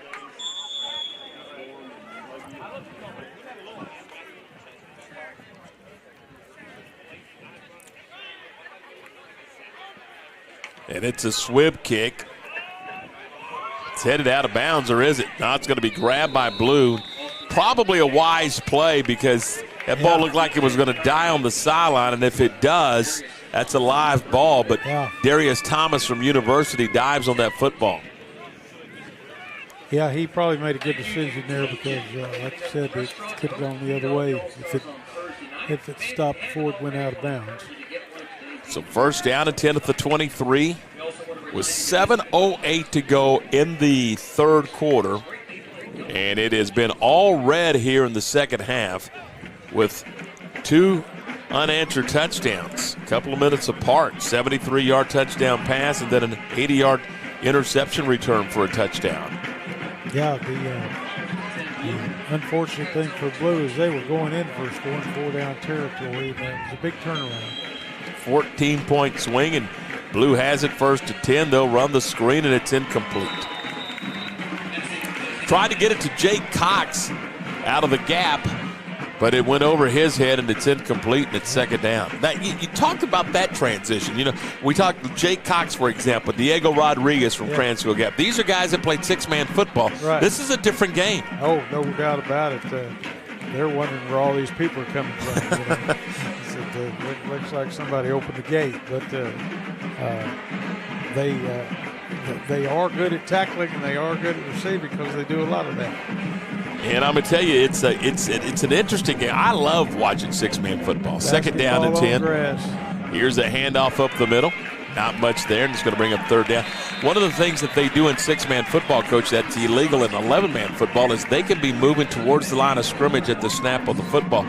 So I will tell you this, there are times where there are some vicious collisions in the world of six-man football because you do have them, like the Canadian rules where you can be moving towards the line of scrimmage at the snap. You got a whole lot of action going on.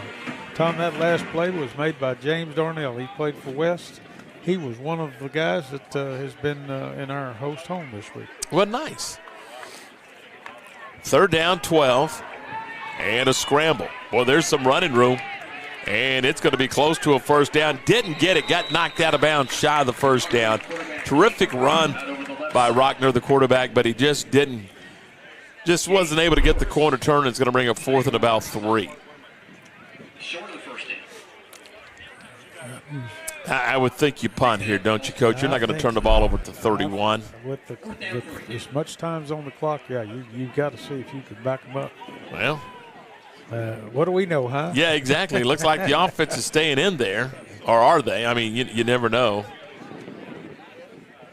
Well, they're going for it. Yeah. Fourth and 3. From your own 31, you need the 34 in order to pick up the first down. They're going to go with an H-back. And now a timeout. Blue team asked for time, and I think, the blue team did ask for time with 5:39. They may want to rethink this. Again, you're talking about almost 18 minutes of actual game time to play, and you're down 2 scores. That's nothing. The other thing, though, Tom, they're probably considering they hadn't punted the ball very well and hadn't gotten any distance out of it. They may be better off if they go for it. But something's better than nothing, I think, at this juncture. Yeah, probably so. You're punting into that wind, too, so that's another consideration. They've got 2 or 3 things to consider. Yeah, that's a good point. I mean, and it is a stiff wind this afternoon or this morning with the hey. You want to take that? Or I think I better hang on. And oh, my. This thing's supposed to be off. You got to learn how to operate the thing. 5:39 to go. We are in a timeout by the Blue, their first of the half. Or was that a red timeout? The board is indicating that was a red timeout. Yeah, there's one less timeout on the scoreboard. So I think that's it. I honestly believe Blue called that timeout. I do too. Why would red call a timeout? But here we go, fourth down and about 3 from the 31. The spot needed the 33.5, and it's a quarterback counter up the middle. And he got it. Just by I say he got it. Now the spot's going to be closs. Very close, but it will be enough for a first down. First down. That was a good gamble. Paid off. We'll see what they can do with it now. Clock will start moving again as they set the sticks. And it's a new set of downs for the Blue squad at the 34-yard line. 18th annual Victory Bowl. It does not seem like 18 years ago. Oh, it goes by fast, Tom. Doesn't it? Fellowship of Christian Athletes, and boy, what a job Ben Johnson and his staff have done. Option play, pitch it away, nothing there. I mean, absolutely nothing for Kozlowski to get outside. He just couldn't get it turned, and he'll lose yardage back to the 30. And it was my man James Darnell making the tackle again. He's a West product. Comes from good company, good blood there at West Trojans. Tom, they play really well, and coaching there is really good. David Woodard and his staff at West do a tremendous job. They really do. Second down, and we'll call it 14 back at the 30. Spot needed is the 43.5. And it's going to be a pass play across the middle, and it's incomplete. A little bit behind the receiver, run a little option route in there, trying to get in between the linebackers, and the ball was thrown behind him. And that's going to bring up a big down here, Tom. They've got to get about half of it back. That was Diego Rodriguez, the intended receiver. And now you have third down and 13. 3 receivers to the bottom of your screen, 1 to the top. Reichner, the quarterback, and he's going to bootleg out. And he's got some time. Now he's hit and trying to get rid of the football, and he's going to go down at the 32. The red is swarming around down there, Johnny, right now, and it's going to bring up 4th and long. 4th and about 11. That was my man James Darnell. He's made about the last 3 or 4 plays, Tom. He's everywhere. And Coach Woodard taught him well. So 4th down with 3:50 to go in the third quarter.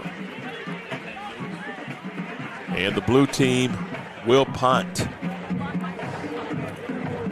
Tyson Cisneros will punt the football away. And this is a good punt into the wind. It hits at the 47 and goes out of bounds at the 43.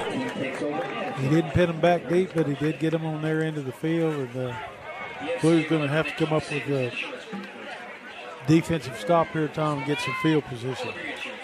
So Red will have it 1st and 10 with 3.5 to go in the third quarter, up by 2 scores. And the Red group, under the direction of McGregor quarterback Bubba Zacharias, will begin 1st down and 10. 1st down 10, Red team, number 12. From the 43. And on 1st down, it's Bubba Zacharias keeping it on a counter-type play. Yeah, just the old quarterback read again, Tom. He just rides until he sees an opening. Can't get it outside, you take the quarterback, tries to take it inside. Gain is out across the 45 to the 46. So it's a gain of 3, and it's 2nd down and 7.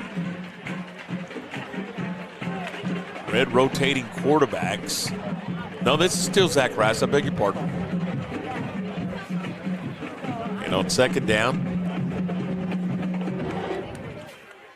Zacharias with 2 receivers to the bottom of the formation will take the shotgun snap, and he's going to run the quarterback counter again. He crosses the midfield stripe, and he's close to a 1st down at the 43-yard line. That's a nice run. Yeah, that's almost an isolation play, Tom. Get the offside halfback, led him through the hole there. It was a keep all the way, just a power play. Under 2.5 to go in the third quarter. Zacharias to the sideline to get the play from the Bremont coaching staff, handling the red team in this 18th annual FCA Super Centex Victory Bowl.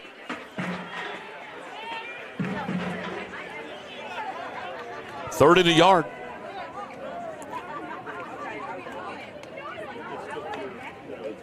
Low snap, and the helmet ripped off of Zacharias, and that's 15 yards, and that's a 1st down on the penalty. Looked like Gunnar Chandler may have been the man that got there and de-helmet the quarterback. He helmetized him. Yes. That can be a little dangerous. Jerry Williams is the first man there to check on Zacharias. Looks like he's okay. I think that thing came off clean. No skin or hair came with it, so that's a good thing. So that's a 15-yard penalty that's going to put the football down at the 37-yard line. And that's the other thing about this game, Coach. I mean, we haven't had a whole lot of yellow hankies. I mean, it's been a well-played game. A lot of times in these all-star games you see a lot of false starts, a lot of offsides, a lot of those type of penalties, but we haven't had that. A lot of bad snaps, and none of that's been happening for the most part. And I know how much you love the shotgun, and that snap, that's 5 yards back. Especially inside the 10. From the 38, first down and 10, Red, and a handoff up the middle. Nice run. Down inside the 35 to the 33-yard line. They've done a good job moving the ball on the ground and going right at them. It's when you spread them out like that, the premium is on that offensive line. And so far, the Red offensive line has been taking care of business. Nice run by Dowling. Minute 15 to go in the third. Red up 14 points, 28-14.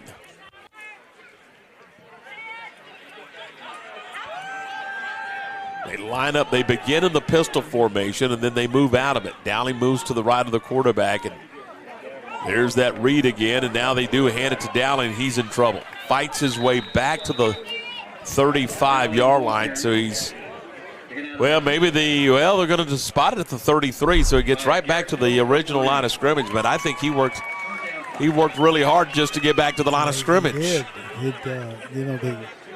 The longer that ball is in the belly of that running back, the defense can get in there a little bit faster, Tom, because they've got more people running to the ball. There's no back door on that play. Tyler Jackson at quarterback.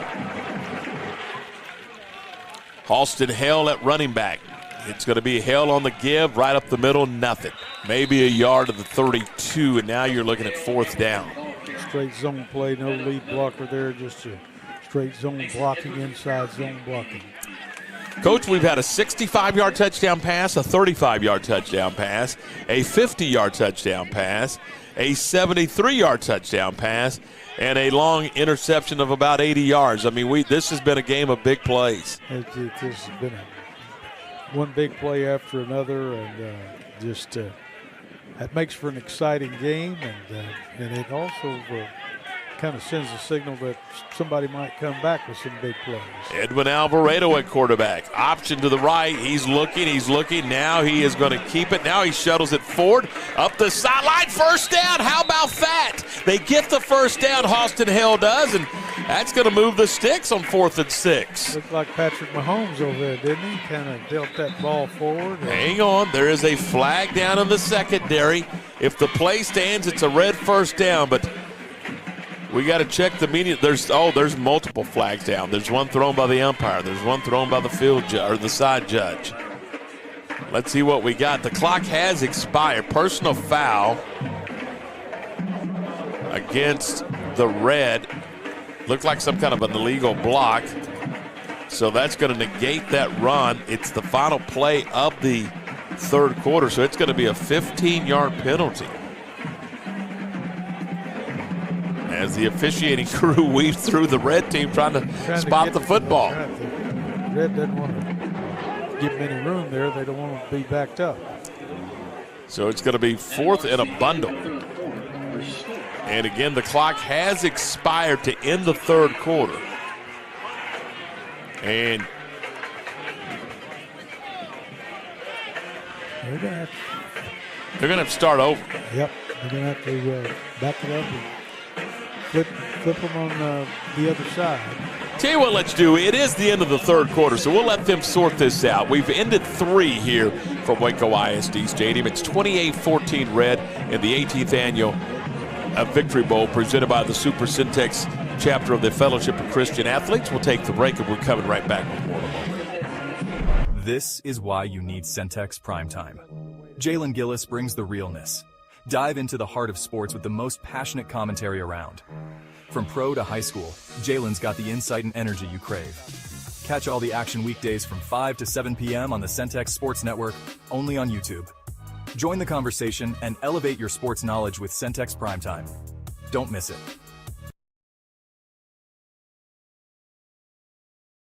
I was on that front line.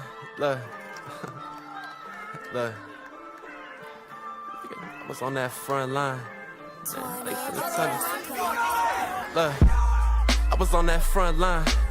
How they finna tell us? Down for the final 12 minutes, Coach, and the blue team and red team really putting on an entertaining football game for us here in the 18th Annual Victory Bowl. Really has been, Tom. You know, you mentioned all the big plays that have happened today. They don't happen by accident. They've got to be rehearsed and practiced and executed, and that's what's impressed me, Tom. As you mentioned, not very many penalties, not very many turnovers. Had the big interception. Both teams have had one. Red's going to punt. Remember, no returns in this game, and pretty good punt into the wind, and it is caught at the 15-yard line, and that's where Blue will have it, first down and 10. Really like the punt of Halston Hale into the teeth of that wind. Yeah. Well, now the Blues got the win, Tom, and I look for them to try to uncork one or two and to see if they can't get back in the game. And with the wind to your back, you know, if you could score and hold them, it can get really down to the wire. And that's we may be headed that way as if the Blue can execute here and put something on the board. So Blue will have it first down and 10 at their own 15, moving from right to left. Tyson Cisneros, the quarterback out of University High School. He's played a game or two on this field. He's going to run the option play. He's going to pitch the ball away and turning upfield, and a nice run on first down for the Blue group, and it's Darius Thomas. You wonder, Johnny, how in the world do they have great timing on the option play like that? Yeah. Well, it's because they run it all those were teammates, and there's also a flag down, maybe a face mask. But, my goodness, those two guys have run that option play probably a million times. At least, you know, when if you come from the same school and you do things together all these years, that's nothing but another day in the office right there. Well, a long discussion, and now they're going to wave the flag off. No penalty. It's an 8-yard run for Thomas on the option play with 11:44 to go in the ball game. The flag waved off. They should wind the clock once they get the ball ready for play. They've got second and short, Tom. This would be a time if they're going to try to go deep. This is a good down to do it because they got short yardage and still have a chance for a first. Back to pass. They're looking. Now he steps up and he goes deep down the middle of the field. Man's wide open. It is caught at the 45-yard line by DeLeon, and DeLeon is going to spin all the way down to the 32. The 32-yard line. That's another home run throw and catch for the Blue squad. Yeah. That was really a nice scramble throw. You know, quarterback kept his eyes upfield. He saw that was Brody DeLeon that caught that ball. Right. You know, he's a pretty prolific runner. I thought he did a good job of cutting across and getting that extra yard. So from the 32 of red, the Blue on the march with 11:30 to go in the ball game. Plenty of time, down 2 touchdowns. If you can get it on the board here, Cisneros is going to run the draw play. It's fumbled in the air and a scramble for it, and I think Blue has retained possession. Wow, that was going to be the hot potato. Yeah, that's the old smoke draw where you sprint to the right, back is waiting on the other side, and it's a delayed deal. He had some running room, Tom, had he gotten that handoff. There wasn't much left over there. The loss is back outside the 35 to the 34-yard line. But they still have the ball. Yep. Second and about 14, maybe 15, depending on the spot. 2 receivers to either side of the formation. Cisneros is going to run the option. He's going to pitch it away, and there's not a whole lot of running room for DeLeon, but somehow he manages to get the ball close to the original line of scrimmage. In fact, Johnny, I thought he was going to lose 5 or 6 more yards. He did a good job of just trying to get back to the line of scrimmage. Dropped the shoulder and then moved forward on that, and they've got their they're behind the chains, back to the wall here, right here, Tom, with 12 yards to go. They've got to come up with at least a 9 or 10 yard play. So 3rd down and 11. Out of the gun. Cisneros wants to throw. He's got time, steps up in the pocket. Now he heaves one for the end zone. Caught! Touchdown, back of the end zone. How about that? How about that throw? My goodness gracious. What a grab in the back of the end zone by Jeremiah Green out of University, the U-Dog. That's right. What a play. What a play by the quarterback, Tom. Once again, he had to scramble, kept his eyes open, kept him upfield, saw Green break, and put it right on the money. Great catch by Green in the end zone. This game's not over yet, Tom. No, by no stretch of the imagination. With just under 10 minutes to go in the ball game, Garrett Pope to attempt the extra point, knocks it home, and we've got ourselves a football game. It is now red 28, blue 21, 9:58 to go in the game. The 18th annual Victory Bowl. We're back with more in just a moment. I was on that front line. Look. Look. I was on that front line. Man, they finna tell us. Look. I was on that front line. How they finna tell us it ain't our time? Search what you can't find. I do it for them days that we couldn't shine.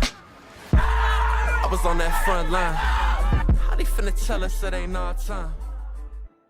Need video or audio?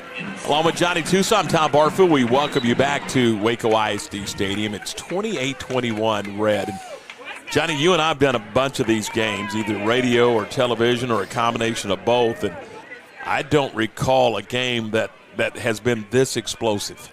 I don't recall one time said this many big plays, this much shift.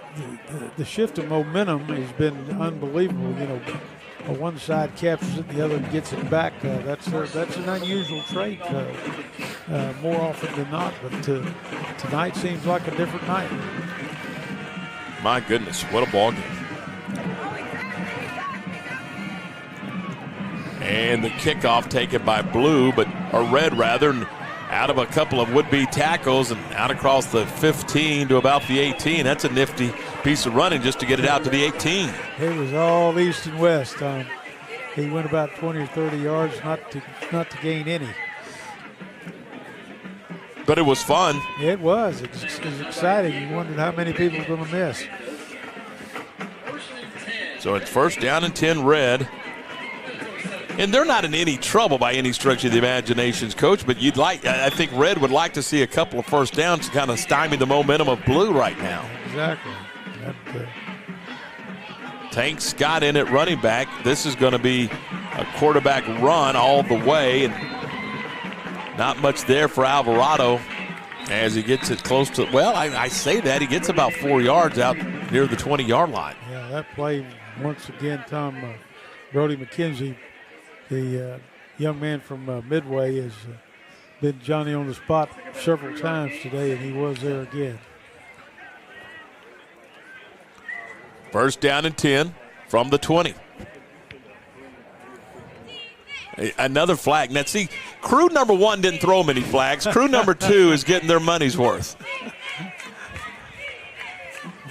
2 separate officiating crews to honor these guys as well as they give of their time and talents. Obviously, they have no lunch reservations, and they are here to stay. It is a dead ball, personal foul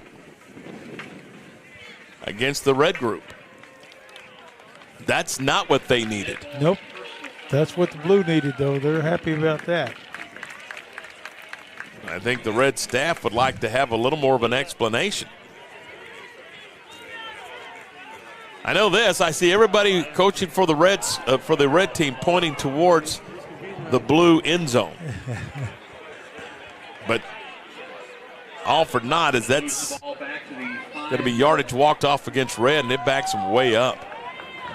Puts the football at around the 10-yard line, the 10-yard line, all the way back at the 10. So they're going to have Coach Kasowski, Tom, he's a little bit worked up on that. All the Yes, he is. He's wondering how far back they're going to have to go. So he's getting an explanation. I'm not sure that he's receiving the explanation or welcoming the explanation.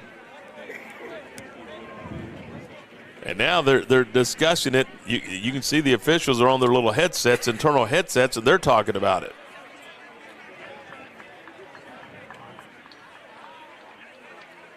So, nevertheless, here we go from the 10-yard line. Second down and about 17.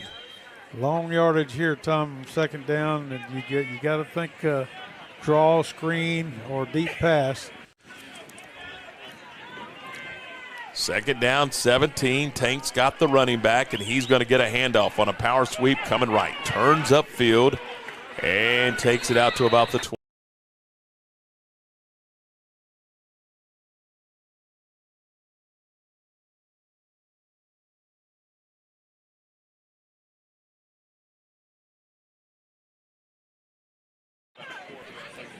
It is an all-star game. It is, but still, it's competitors wanting to compete and wanting. If you're going to compete, you're competing to win. That element stays in the forefront, and there's you wouldn't want it any other way. 3rd and 3. That's why we've had such an entertaining game. 3rd down and 3.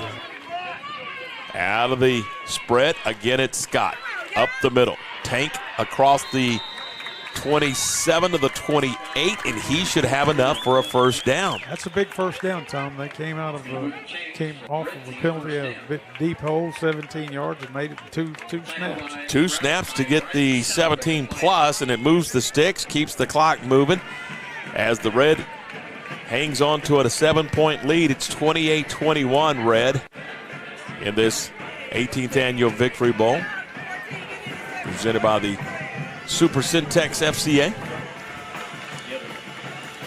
Scott again, the running back. And it's going to be the quarterback on a keeper. Skips over a defender out to the 39-yard line. Alvarado on the run.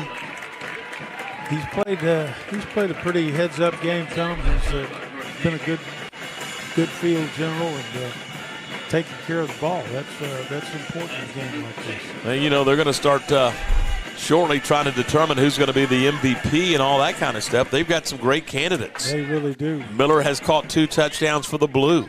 Tank Scott's got a touchdown running and one intercepting, and he's been the workhorse in the running game. First down.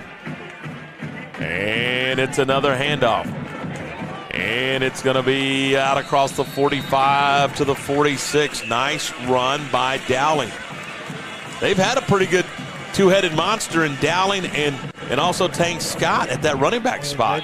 They've done a good job with that read option over there. You know, reading as they're on the move and puts that ball in the belly and goes 3 or 4 yards. Either gives it or keeps it. Tough to defense.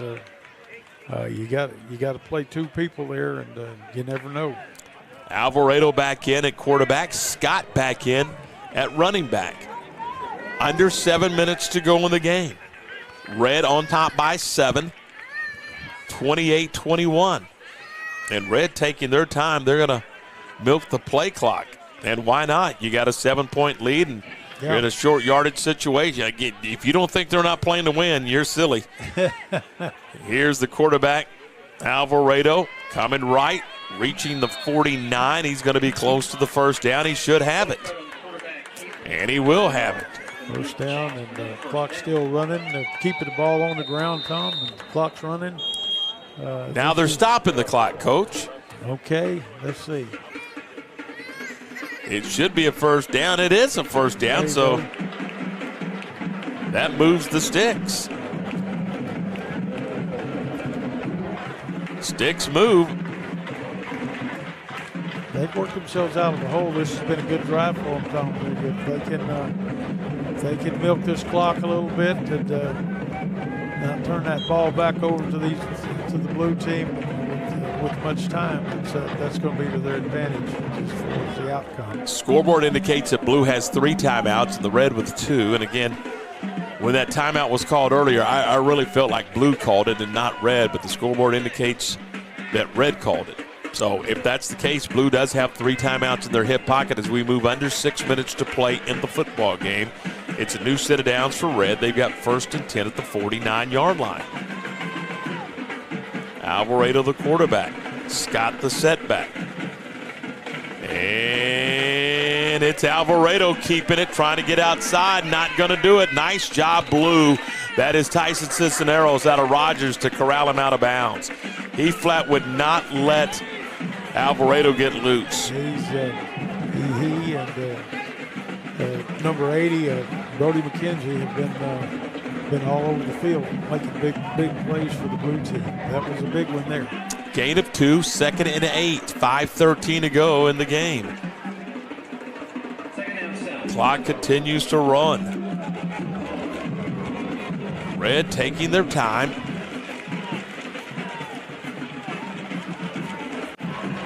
Out of the shotgun.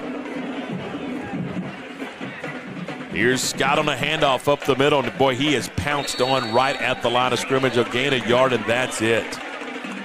What a nice job inside from the blue squad, and there to make that tackle was Centeno, Joseph Centeno out of Mildred. And it's 3rd down and long. He comes up limping a little bit. Might have tweaked his ankle or something. He's walking off. Looks like he's okay. So 3rd down. Call it 6 with 4:15 to go in the football game. The clock is running. The play clock is down to 3, and they're going to burn a timeout. The red group will. Red will call a timeout, and they will huddle around Jeff Kasowski. That's a good timeout for the blue. They didn't have to waste one of theirs when they get the football. They'll still have all 3 of theirs intact, and I think the red has only 1 timeout remaining. So a timeout by the red with 4:05 now. Johnny, if red is able to convert the 1st down, boy, that would be then blue's got to start thinking about those 3 timeouts. They don't carry over to next season. Nope. Can't take them home with you and keep them in your pocket. You've got to spend them, and they're going to have to. They let them get this 1st down. You're right. They're going to have to start thinking about using theirs and trying to get the ball back. So we'll resume play with 4:05 to go in the 4th quarter rather, in the ball game, and red will have 3rd and 6, and you wonder what kind of yardage do they feel like they need to get in order to go for it on 4th down to try to keep the ball away from blue, play keep away. But first things first, here's the 3rd down snap, and trouble. I'm telling you, down he goes, and it's 4th and 11. He had no chance, none whatsoever for Alvarado, as the blue came as if their hair was on fire. Came off the edge there. What number was that, Tom? Was it I think it was Brian Tibbetts out of Gerald, number 40. Yeah. And I think he's the one that got there. There is a number 5 on the field for the blue, but not on our roster. Yeah, I don't see that on our roster. That's what I was going to make reference to. But whatever, he did it some justice there. The kid is from Conley, I can tell you that. He's a cadet. Red's going to punt. Punts away, good punt. This one's going to hit at the 15, and we'll check up right at the 15-yard line with 3:15 to go in the football, or 3:16 to go in the game. So here's our scenario. Here's our reset. Blue is trailing red 28-21 in the Super Centex Victory Bowl with 3:16 to go in the game and 3 timeouts. You would think, Tom, that this may be their last opportunity to tie the football game and to go ahead. I don't know our Victory Bowl rules well enough to tell you whether or not we play overtime or not. I don't think we do. We don't play overtime, but I'm not sure if how he has governed the point after if you can go for 2. So we'll see. First things first, Blues got to go to work. You got to get there. You're right. From the 16-yard line, 1st down and 10. Out of the shotgun for the blue. And on 1st down, It's a quarterback counter right up the middle of the field, spinning out of a tackle, spinning out of another, and into the secondary, to the 40, 45, out to the 50, and down at the 49-yard line. Are you kidding me? That was Brody DeLeon out of the quarterback spot. He took the shotgun snap. That's more of a wildcat, wasn't it? Yeah, more of a wildcat look. He was a keep all the way, and he was not to be denied. Boy, he spun out of a couple of tackles, and he's quite a performer. We've seen him firsthand, Tom. He can do some things.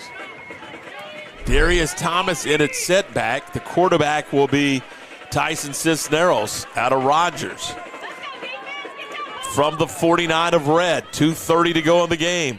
It's the speed draw or the smoke draw, and Thomas doesn't get much. In fact, he loses a yard or two.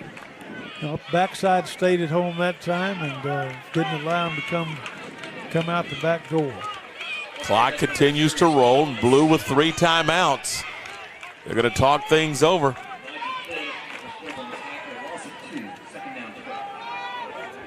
They're going to wait. We're going to get the 2-minute timeout. That's what they're playing for, the 2-minute timeout. That's exactly. Well, the clock continues to roll. They should have stopped it.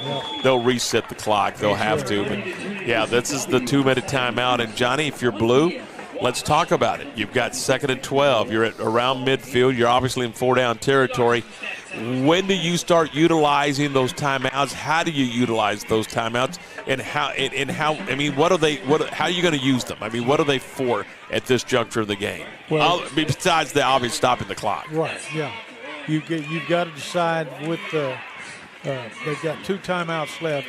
You've got to either start calling 2 plays. If you call a running play, you need to call 2 of them, whether it be a run pass or a run, so that you can get to the line of scrimmage and not have to be depending on sending anything in or out. The other thing is, if you throw the ball, you really want to throw it. To the sideline. See if you can't get yourself in a position to throw it to the end zone, and make it a jump ball or make it a Hail Mary or whatever. But you got to get a little bit closer to get all that done. I'm interested to see what they do on this down to see if they can't get about half of it back. But if they do, they need to hurry up and get up on the ball and be ready to run another play. From the 49, 2nd down and 12. Out of the shotgun as we resume play. A pass down the near sideline. It is caught inside the 45 at the 43-yard line.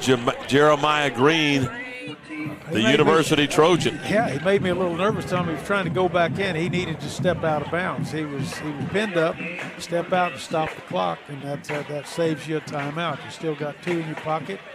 You're 41 yards from the end zone. You're going to need to use those when you get a little bit closer. 28-21 red. Minute 45 to go in the game.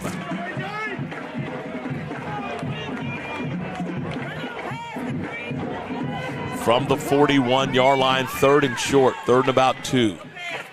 And it's DeLeon hit in the backfield, spins out of a tackle, still trying to get outside. DeLeon to the 41-yard line. Nice job by the Red. They did not let him escape, but I'm telling you, DeLeon turned -5 into no gain. He did indeed. He was Houdini doing his stuff right there, and that was a big play for the Blue. And it's going to bring up 4th down and 2. Blue's going to call a timeout. They're first with 1:23 to go in the half. And, well, here's the bottom line. If they don't get the 1st down, it doesn't really matter. This is the ball game right here. Right here, absolutely. Now, if they do get the 1st down, do they quickly get another timeout, or do they get back to the line of scrimmage? They're going to either.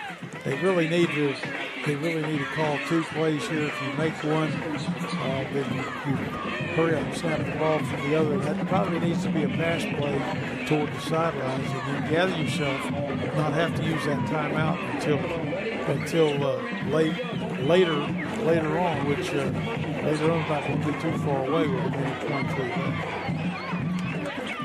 left. So it is 4th down and about a yard. The spot needed is the 39-yard line.